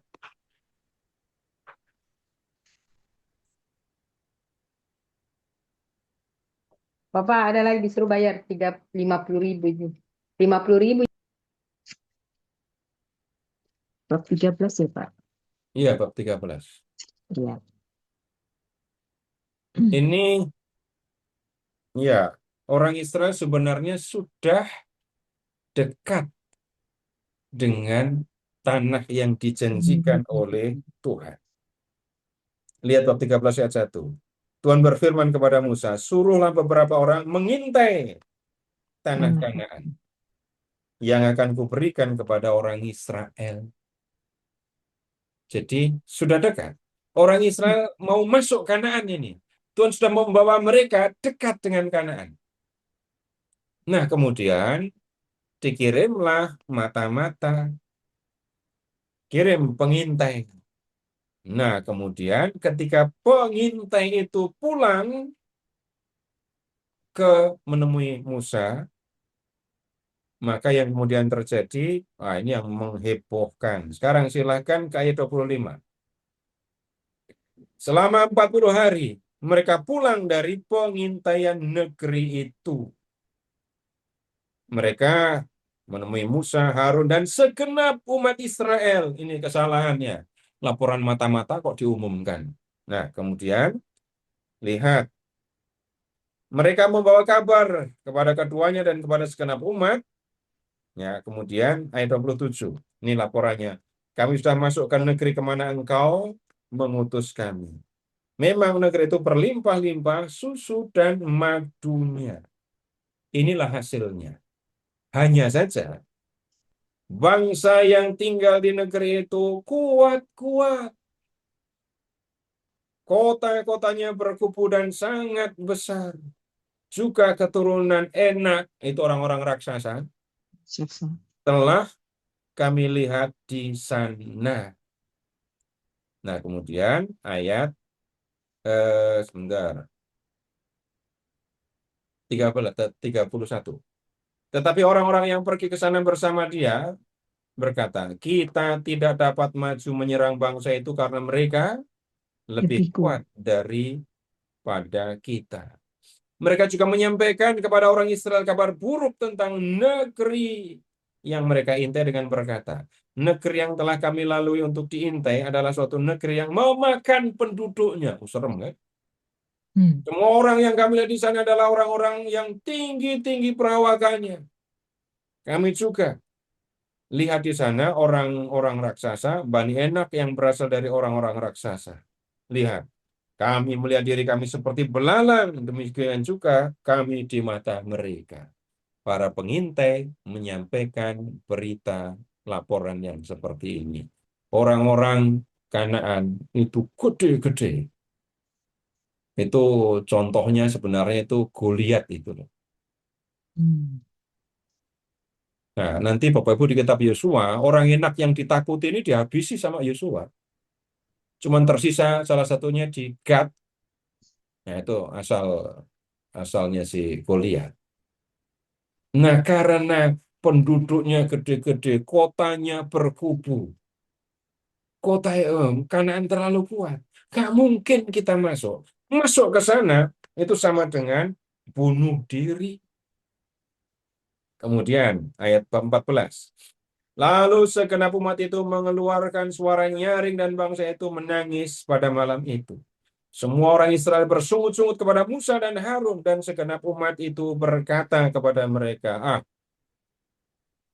kalau saja kami mati di tanah Mesir atau di padang gurun ini, mengapa Tuhan membawa kami ke negeri ini supaya kami tewas oleh pedang dan istri serta anak-anak kami menjadi tawanan? Bukankah lebih baik kami pulang ke Mesir? Sir. Mereka berkata satu sama lain, baiklah kita mengangkat seorang pemimpin lalu pulang ke Mesir. Nah, lihat Bapak Ibu, orang Israel berlaku seperti ini kepada Tuhan. Mereka sudah melihat bagaimana Tuhan menjatuhkan 10 tulah. Mereka sudah melihat bagaimana Tuhan mengalahkan pasukan Firaun dengan Laut Tebrau. Harusnya mereka percaya, tapi kemudian ya melihat situasi ini mau masuk Kanaan, kok orangnya situasinya kayak gini, udah pulang aja. Nah, kemudian sekarang lihat bagaimana sikap Tuhan. Eh, bab 14 ayat 11. Tuhan berfirman kepada Musa, berapa lama lagi bangsa ini menista aku? Menista aku. Dan berapa lama lagi mereka tidak mau percaya kepadaku sekalipun sudah ada segala mukjizat yang kulakukan di tengah mereka. Aku akan memukul mereka dengan sampar dan melenyapkan mereka, tetapi engkau akan kubuat menjadi bangsa yang besar. Belum selesai. Kemudian sekarang ini keputusannya, ya, keputusan dari Tuhan. Ayat 28. Ini Tuhan sudah Musa melunakkan hati Tuhan. Dan kemudian keputusannya ayat 28. Katakanlah kepada mereka, demi aku yang hidup, demikianlah firman Tuhan. Sesungguhnya, seperti yang kamu katakan kepadaku, demikianlah akan kulakukan kepadamu. Di padang gurun ini, mayat-mayatmu akan berkelimpangan, yakni semua orang di antara kamu yang dicatat, semua yang berumur 20 tahun ke atas, karena kamu telah bersungut-sungut kepadaku. Sesungguhnya, kamu tidak akan masuk ke negeri yang dengan mengangkat sumpah telah kujanjikan untuk kamu diami, kecuali Kaleb bin Yefune dan Yosua bin Nun. Tentang anak-anakmu yang telah kamu katakan akan menjadi tawanan, merekalah yang akan kubawa masuk supaya mereka mengenal negeri yang telah kamu tolak. Tetapi mengenai kamu, mayat-mayatmu akan berkelimpangan di padang gurun, dan anak-anakmu akan mengembara sebagai gembala di padang gurun selama 40 tahun, dan akan menanggung ketidaksetiaanmu sampai mayat-mayatmu habis di padang gurun. Sesuai dengan jumlah hari kamu mengintai negeri itu 40 hari, 1 hari dihitung 1 tahun, maka selama 40 tahun kamu harus menanggung akibat kesalahanmu supaya kamu menyadari penolakanku. Nah, sekarang Bapak Ibu, lihat lagi. Orang Israel melakukan kesalahan serius. Sekali lagi, Tuhan menjatuhkan hukuman kepada mereka. Jelas vonisnya 40 tahun. Bukan vonis 40 tahun sebenarnya. Kamu sudah menolak negeri yang aku janjikan. Kamu nggak mau masuk negeri ini. Ya sudah. Kamu semua akan mati di padang gurun. Kamu tadi bilang, kalau kami sampai masuk ke Kanaan, maka yang akan terjadi kami dibunuh, anak-anak kami akan diambil sebagai tawanan. Nah, anak-anakmu lah yang akan masuk ke negeri itu dan menikmati negeri yang berlimpah susu dan madu tadi. Bapak Ibu, tadi saya bertanya kepada Bapak Ibu, pernah menghukum anak sendiri? Pernah. Menghukum anak orang lain? Enggak. Enggak. Sebelum perjanjian, jadinya Israel belum menjadi umat Tuhan. Kalau salah, dimaklumi. Tapi kemudian setelah perjanjian, Israel menjadi umat Allah, terikat pada perjanjian. Nah, kalau orang Islam melakukan kesalahan, mereka pun akan terima konsekuensi dari kesalahan itu. Nah, kemudian Musa bagaimana? Musa juga pernah melakukan kesalahan, terus Musa ikut menanggung konsekuensi. Ketika membaca merenungkan kisah Musa, Bapak Ibu, eh, ada menurut saya atau ketika saya membacanya ini pengalaman yang menyedihkan. Tuhan yang ingin supaya Musa membawa orang Israel keluar dari perbudakan di Mesir. Musa yang harus menghadapi orang-orang Israel yang keras kepala itu tadi.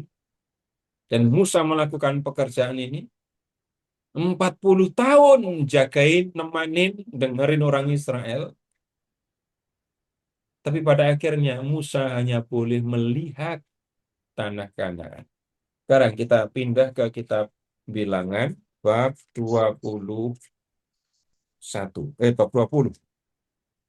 Ceritanya Bapak Ibu itu kurang lebih sama dengan Masa dan Meriba tadi itu.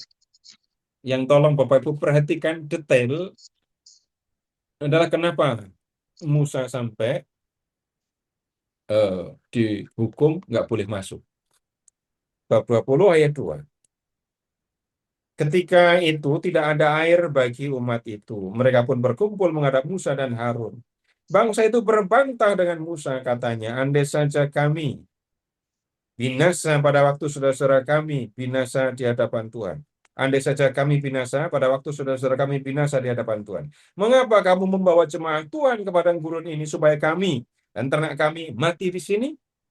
Mengapa kamu memimpin kami keluar dari Mesir untuk membawa kami ke tempat celaka ini? Tempat bukan untuk menabur, juga tanpa pohon ara, anggur, dan delima, bahkan air minum pun tidak ada. Musa dan Harun meninggalkan umat itu dan pergi ke pintu kemah pertemuan dan bersujud. Tampaklah kemuliaan Tuhan pada mereka. Lalu Tuhan berfirman, ambillah tongkatmu itu, engkau dan Harun saudaramu harus menyuruh umat itu berkumpul. Katakanlah di depan mata mereka pada bukit batu supaya memberi airnya. Demikianlah engkau mengeluarkan air dari bukit batu itu bagi mereka dan memberi minum umat itu serta ternaknya. Nah, seperti persis kan, hampir sama kan dengan yang di kitab Keluaran tadi. Ya. Lalu Musa pun mengambil tongkat itu dari hadapan Tuhan seperti yang diperintahkan kepadanya. Ketika Musa dan Harun telah mengumpulkan jemaah itu di depan bukit batu itu, perhatikan, ia berkata kepada mereka, dengarlah hai orang-orang durhaka, apakah kami harus mengeluarkan bagimu dari mengeluarkan air bagimu dari bukit ini? Sesudah itu Musa mengangkat tangannya dan memukul bukit batu itu dengan tongkatnya 2 kali. Kalau yang di kitab Keluaran tadi, sekali. Kemudian di kitab Keluaran tadi tidak ada. Musa mengatakan, hai orang-orang durhaka, apakah kami harus mengeluarkan air dari bukit batu ini? Nah, kemudian keluarlah air banyak sekali sehingga umat itu dan ternak mereka dapat minum. Terus ayat 12. Tetapi Tuhan berfirman kepada Musa dan Harun, karena kamu tidak percaya kepadaku dan tidak menghormati kekudusanku di depan mata orang Israel, sebab itu kamu tidak akan membawa jemaah ini masuk ke negeri yang kuberikan kepada mereka. Jadi kalau Bapak Ibu membaca perikop ini tadi, bisa menyimpulkan Musa yang membuat Musa dipandang salah itu apa? Memukul itu Pak. Mukul 2 kali. Mukul. Mukulnya 2 kali.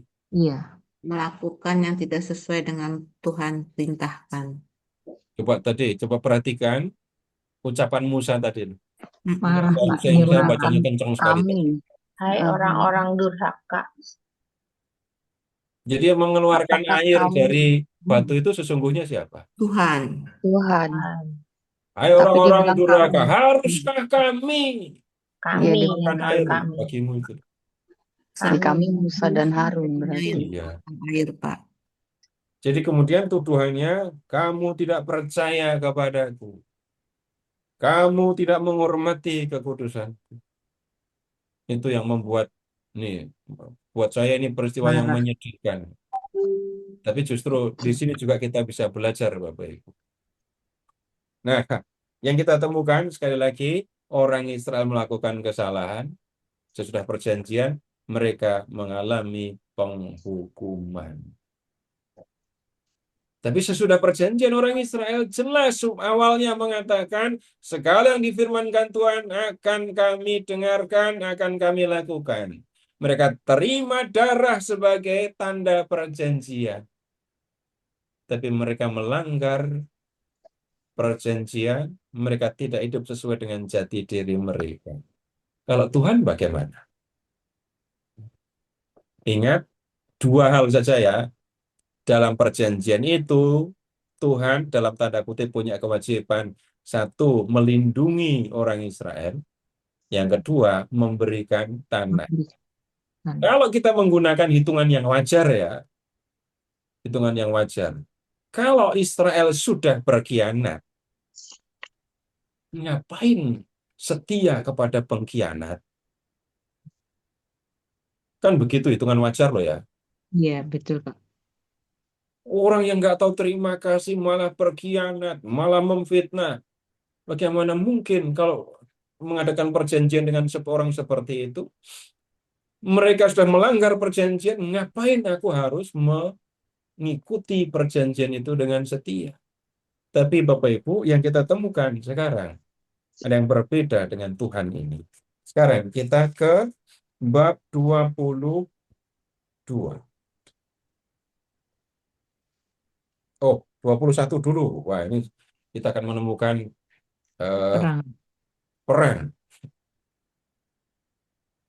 Raja negeri Arad, orang Kanaan yang tinggal di tanah Negeb. Negeb itu sebelah selatan Laut Mati. Mendengar bahwa Israel datang dari Atarim. Lalu ia memerangi orang Israel dan mengangkut beberapa orang dari mereka sebagai tawanan. Bernasarlah orang Israel kepada Tuhan, katanya. Jika engkau sepenuhnya menyerahkan bangsa ini ke dalam tangan kami, kami akan memusnahkan kota-kota mereka. Tuhan mendengarkan permintaan mereka, orang Israel, dan menyerahkan orang Kanaan itu, orang-orang itu, dan kota-kotanya dimusnahkan bagi Tuhan. Tuhan menjaga, melindungi orang Israel. Musuhmu akan jadi musuhku, gitu ya. Nah, Tuhan perang dan kemudian membuat musuh-musuh Israel pada kalah. Masih bab 21, Bapak Ibu lihat, ada Sihon, raja orang Amori. Kemudian lihat juga di ayat 31 dan seterusnya, tepatnya di ayat 33, Og, raja Basan, serta seluruh rakyatnya maju ke Eret menghadapi mereka untuk berperang. Tetapi Tuhan berfirman kepada Musa, janganlah takut kepadanya, sebab aku menyerahkan dia untuk dan seluruh rakyatnya dan negerinya ke dalam tanganmu. Haruslah kau lakukan kepadanya seperti yang kau lakukan kepada Sihon, raja orang Amor yang tinggal di Hesbon. 2 bangsa di padang gurun yang menghalangi orang Israel dikalahkan. Dan ini bentuk kesetiaan Tuhan kepada orang Israel mengingat perjanjian itu. yang paling dahsyat yang Bapak Ibu semua tahu itu bab 22. Ini ada Balak bin Zipor. Balak. Ini Ya, Balak. Raja Moab disebut di ayat 4. Kemudian sekarang dia takut, ya. Orang Moab ini takut menghadapi atau orang Israel.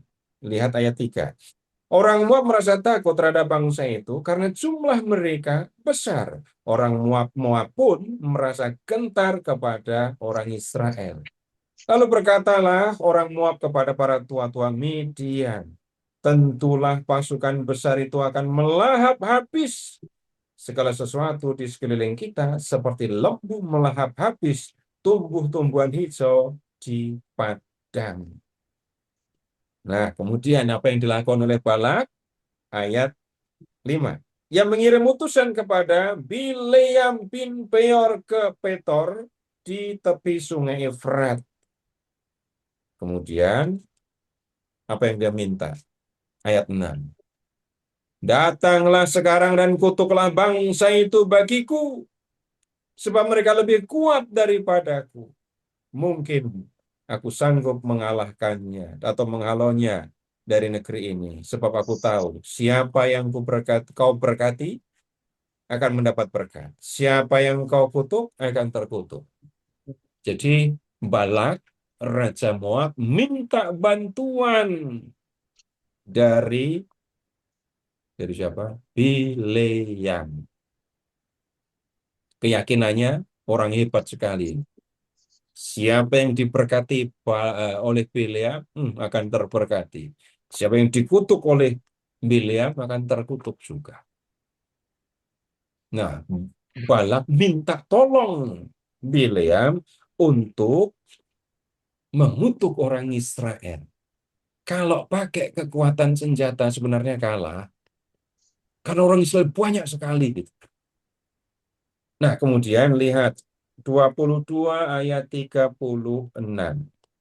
Ketika mendengar bahwa Bileam datang, keluarlah Balak menemuinya. Ya. Sekarang lihat ke ayat ini 38. Tetapi saud Bileam kepada Balak. Nah ini, lihatlah aku sudah datang kepadamu sekarang, tetapi apalah dayaku untuk mengatakan sesuatu. Ini perkataan yang ditaruh Allah ke dalam mulutku, itulah yang akan kukatakan. Jadi Balak tadi percaya yang dikutuk oleh Bileam akan terkutuk, yang diberkati oleh Bileam akan diberkati.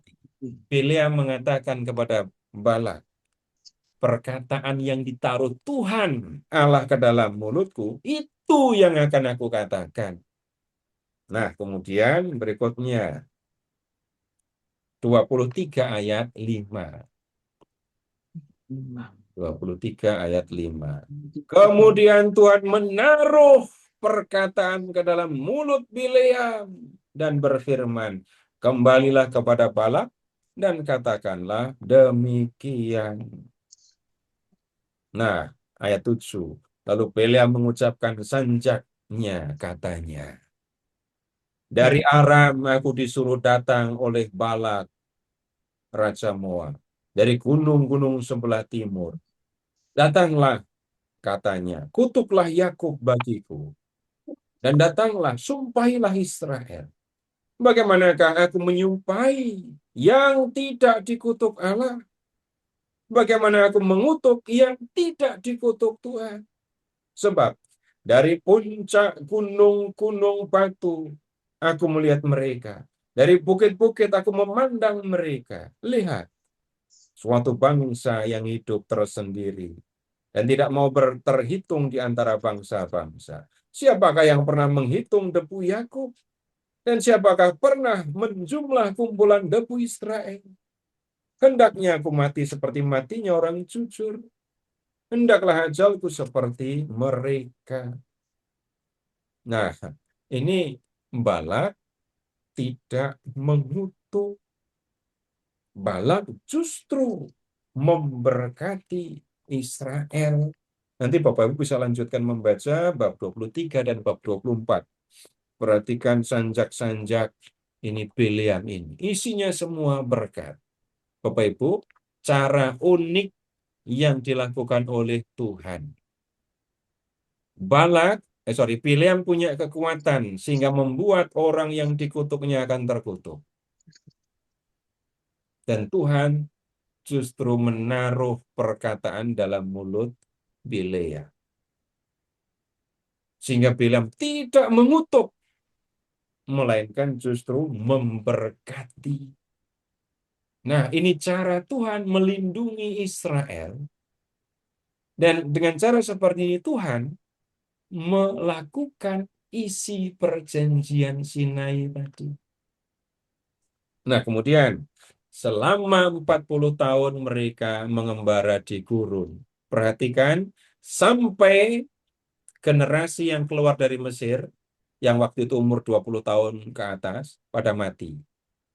Yang akan masuk Kanaan, itu adalah keturunannya. Sekarang, Bapak Ibu, silahkan ke ayat terakhir di kitab Bilangan.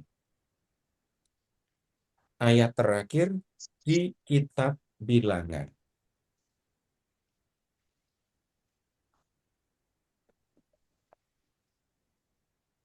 Itulah perintah dan peraturan yang diperintahkan Tuhan kepada orang Israel dan perantaran Musa di dataran Moab di tepi sungai Yordan dekat Yeriko.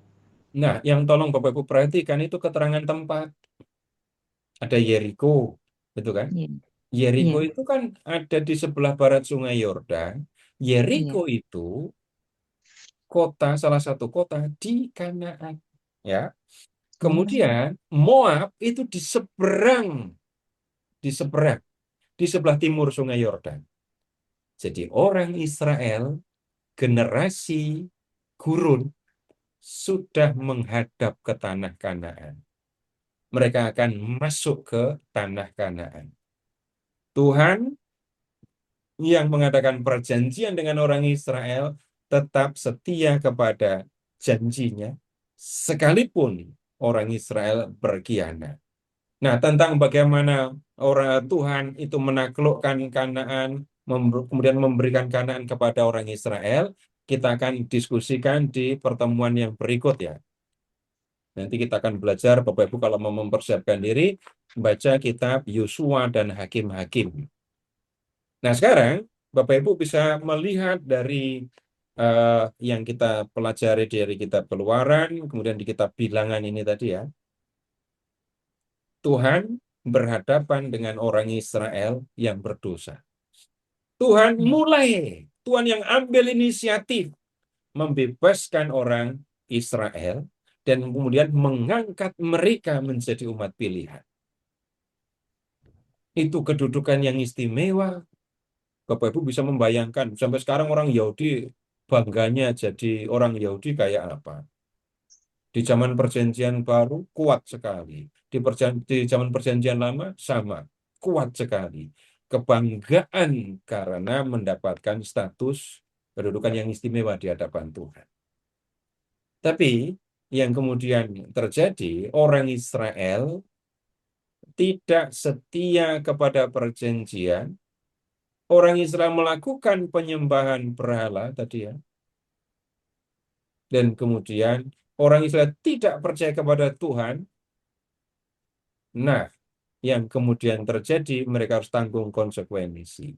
Berikutnya, berhadapan dengan orang Israel yang sudah berkhianat, yang sudah berdosa, lihat, Tuhan tetap setia kepada janjinya.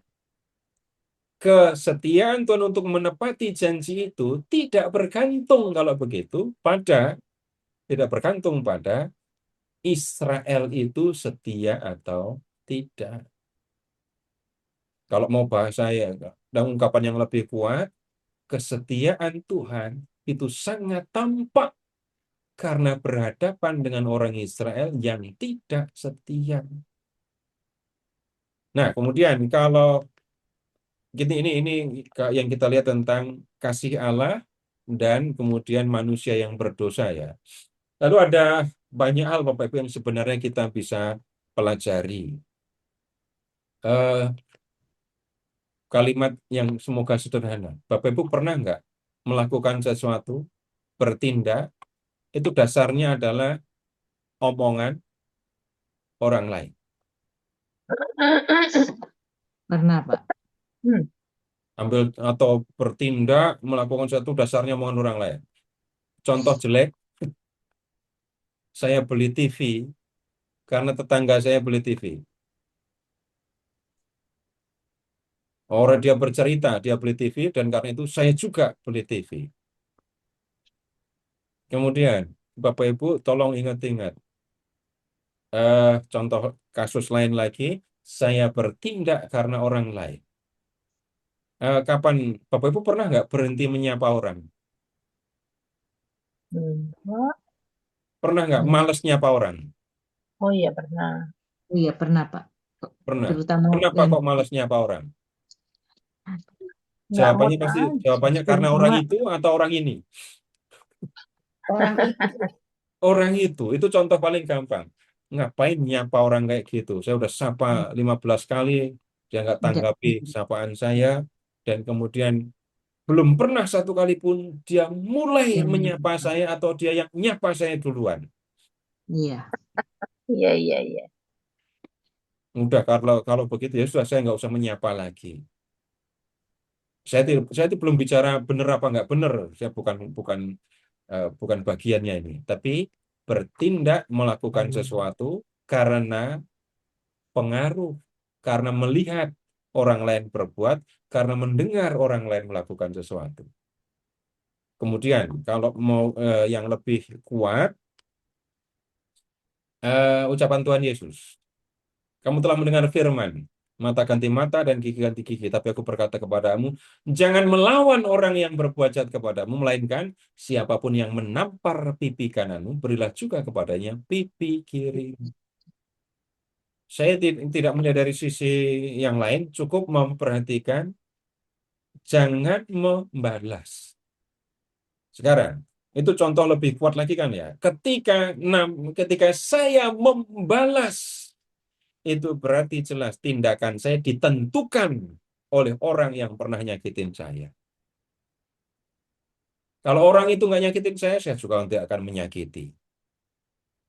Tapi ketika mengatakan saya harus membalas, berarti ketika orang itu melakukan sesuatu, saya akan melakukan hal yang sama.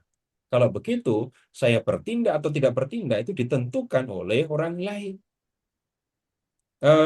Bapak Ibu, gini, saya bisa, saya bisa menghadapi orang marah sambil tertawa.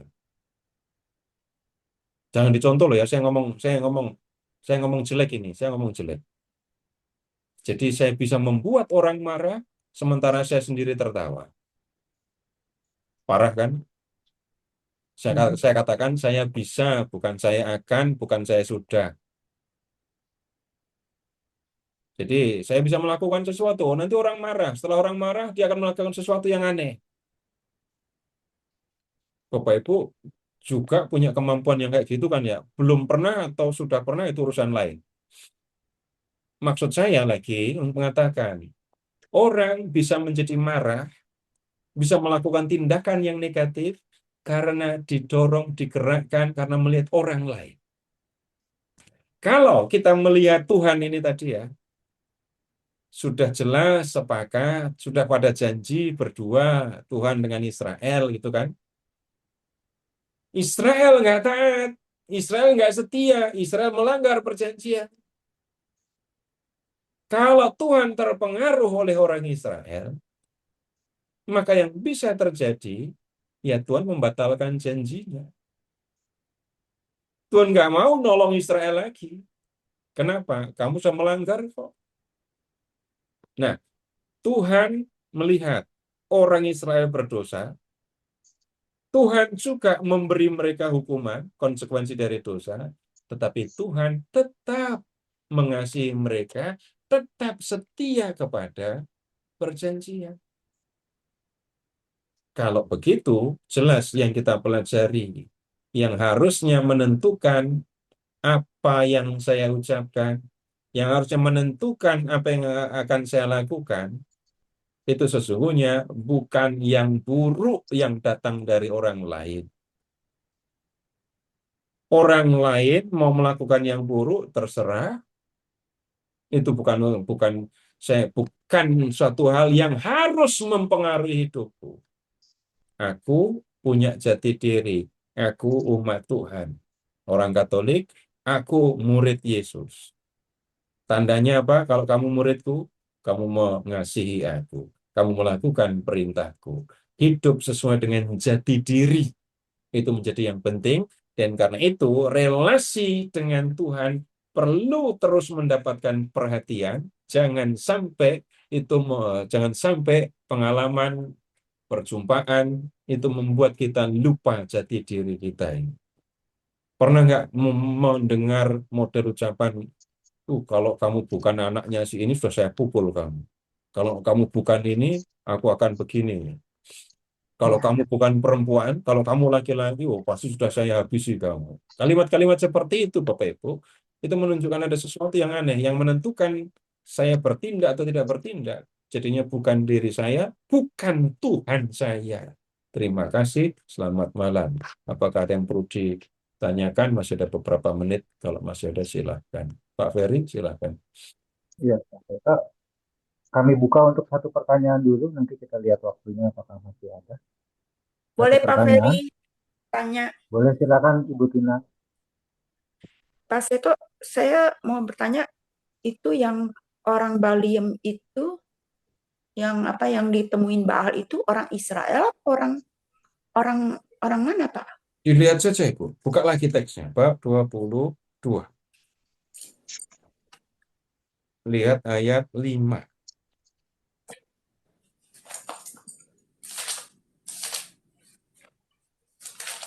William bin Beor ke Peter.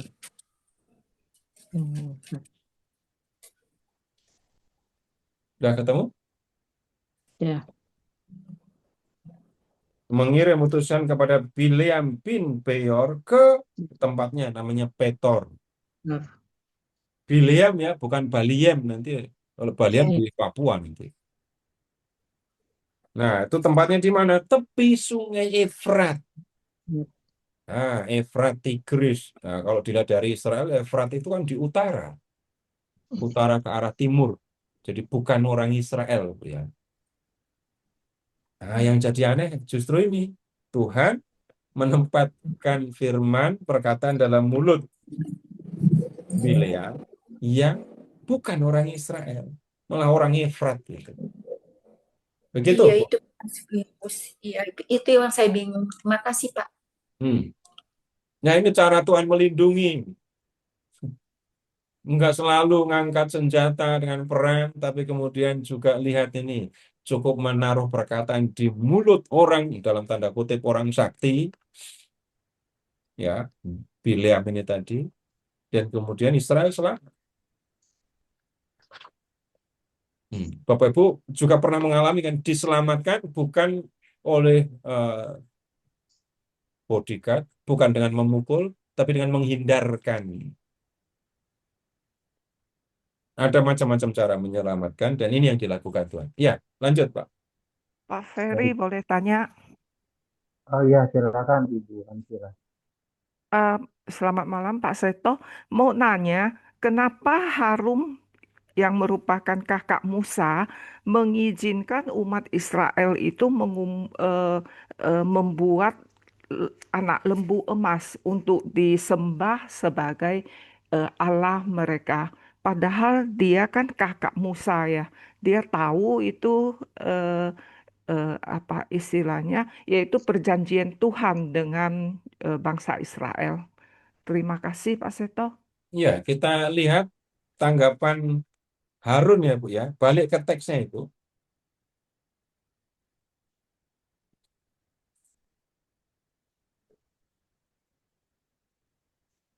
Balik ke kitab Keluaran bab 32.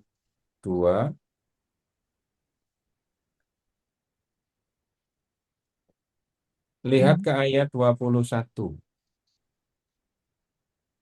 Tanya Musa kepada Harun, apakah yang telah dilakukan bangsa ini kepadamu?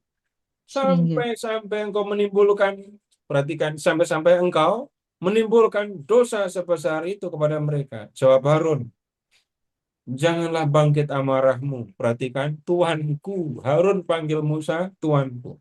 Tuhan sendiri mengetahui bangsa ini cenderung jahat. Mereka berkata kepadaku, mari buatlah untuk kami Allah yang akan berjalan di depan kami. Sebab, perhatikan, si Musa, orang yang telah memimpin kita keluar dari tanah Mesir, kami tidak tahu apa yang terjadi padanya. Lalu aku berkata kepada mereka, siapa yang mempunyai emas, harus melepaskannya.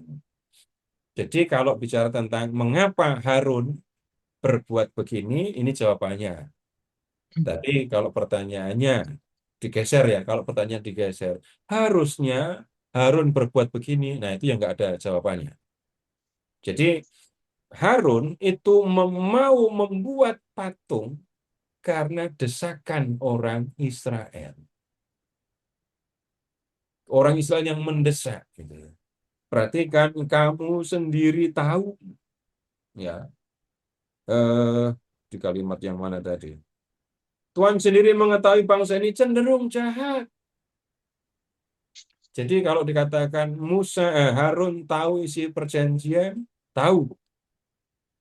Tapi kalau ditanya Harun ngerti nggak kerasnya, kasarnya bangsa ini, Musa sampai teriak kepada Tuhan, sementara lagi mereka mau melempari aku dengan batu, Harun juga tahu itu.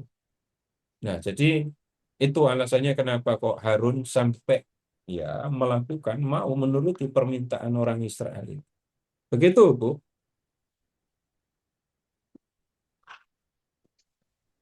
Terima kasih Pak Seto. Ya, sama-sama.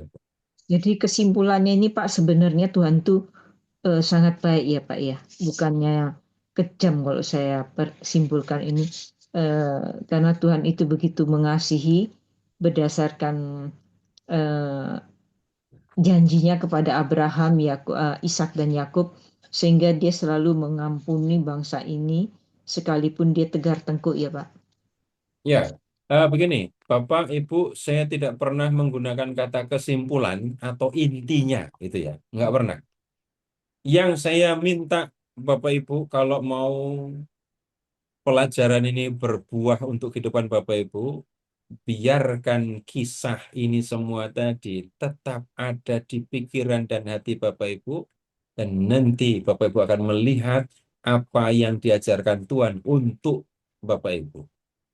Pemahaman tentang Tuhan seperti apa? Ibu sudah memberikan contoh ini tadi ya.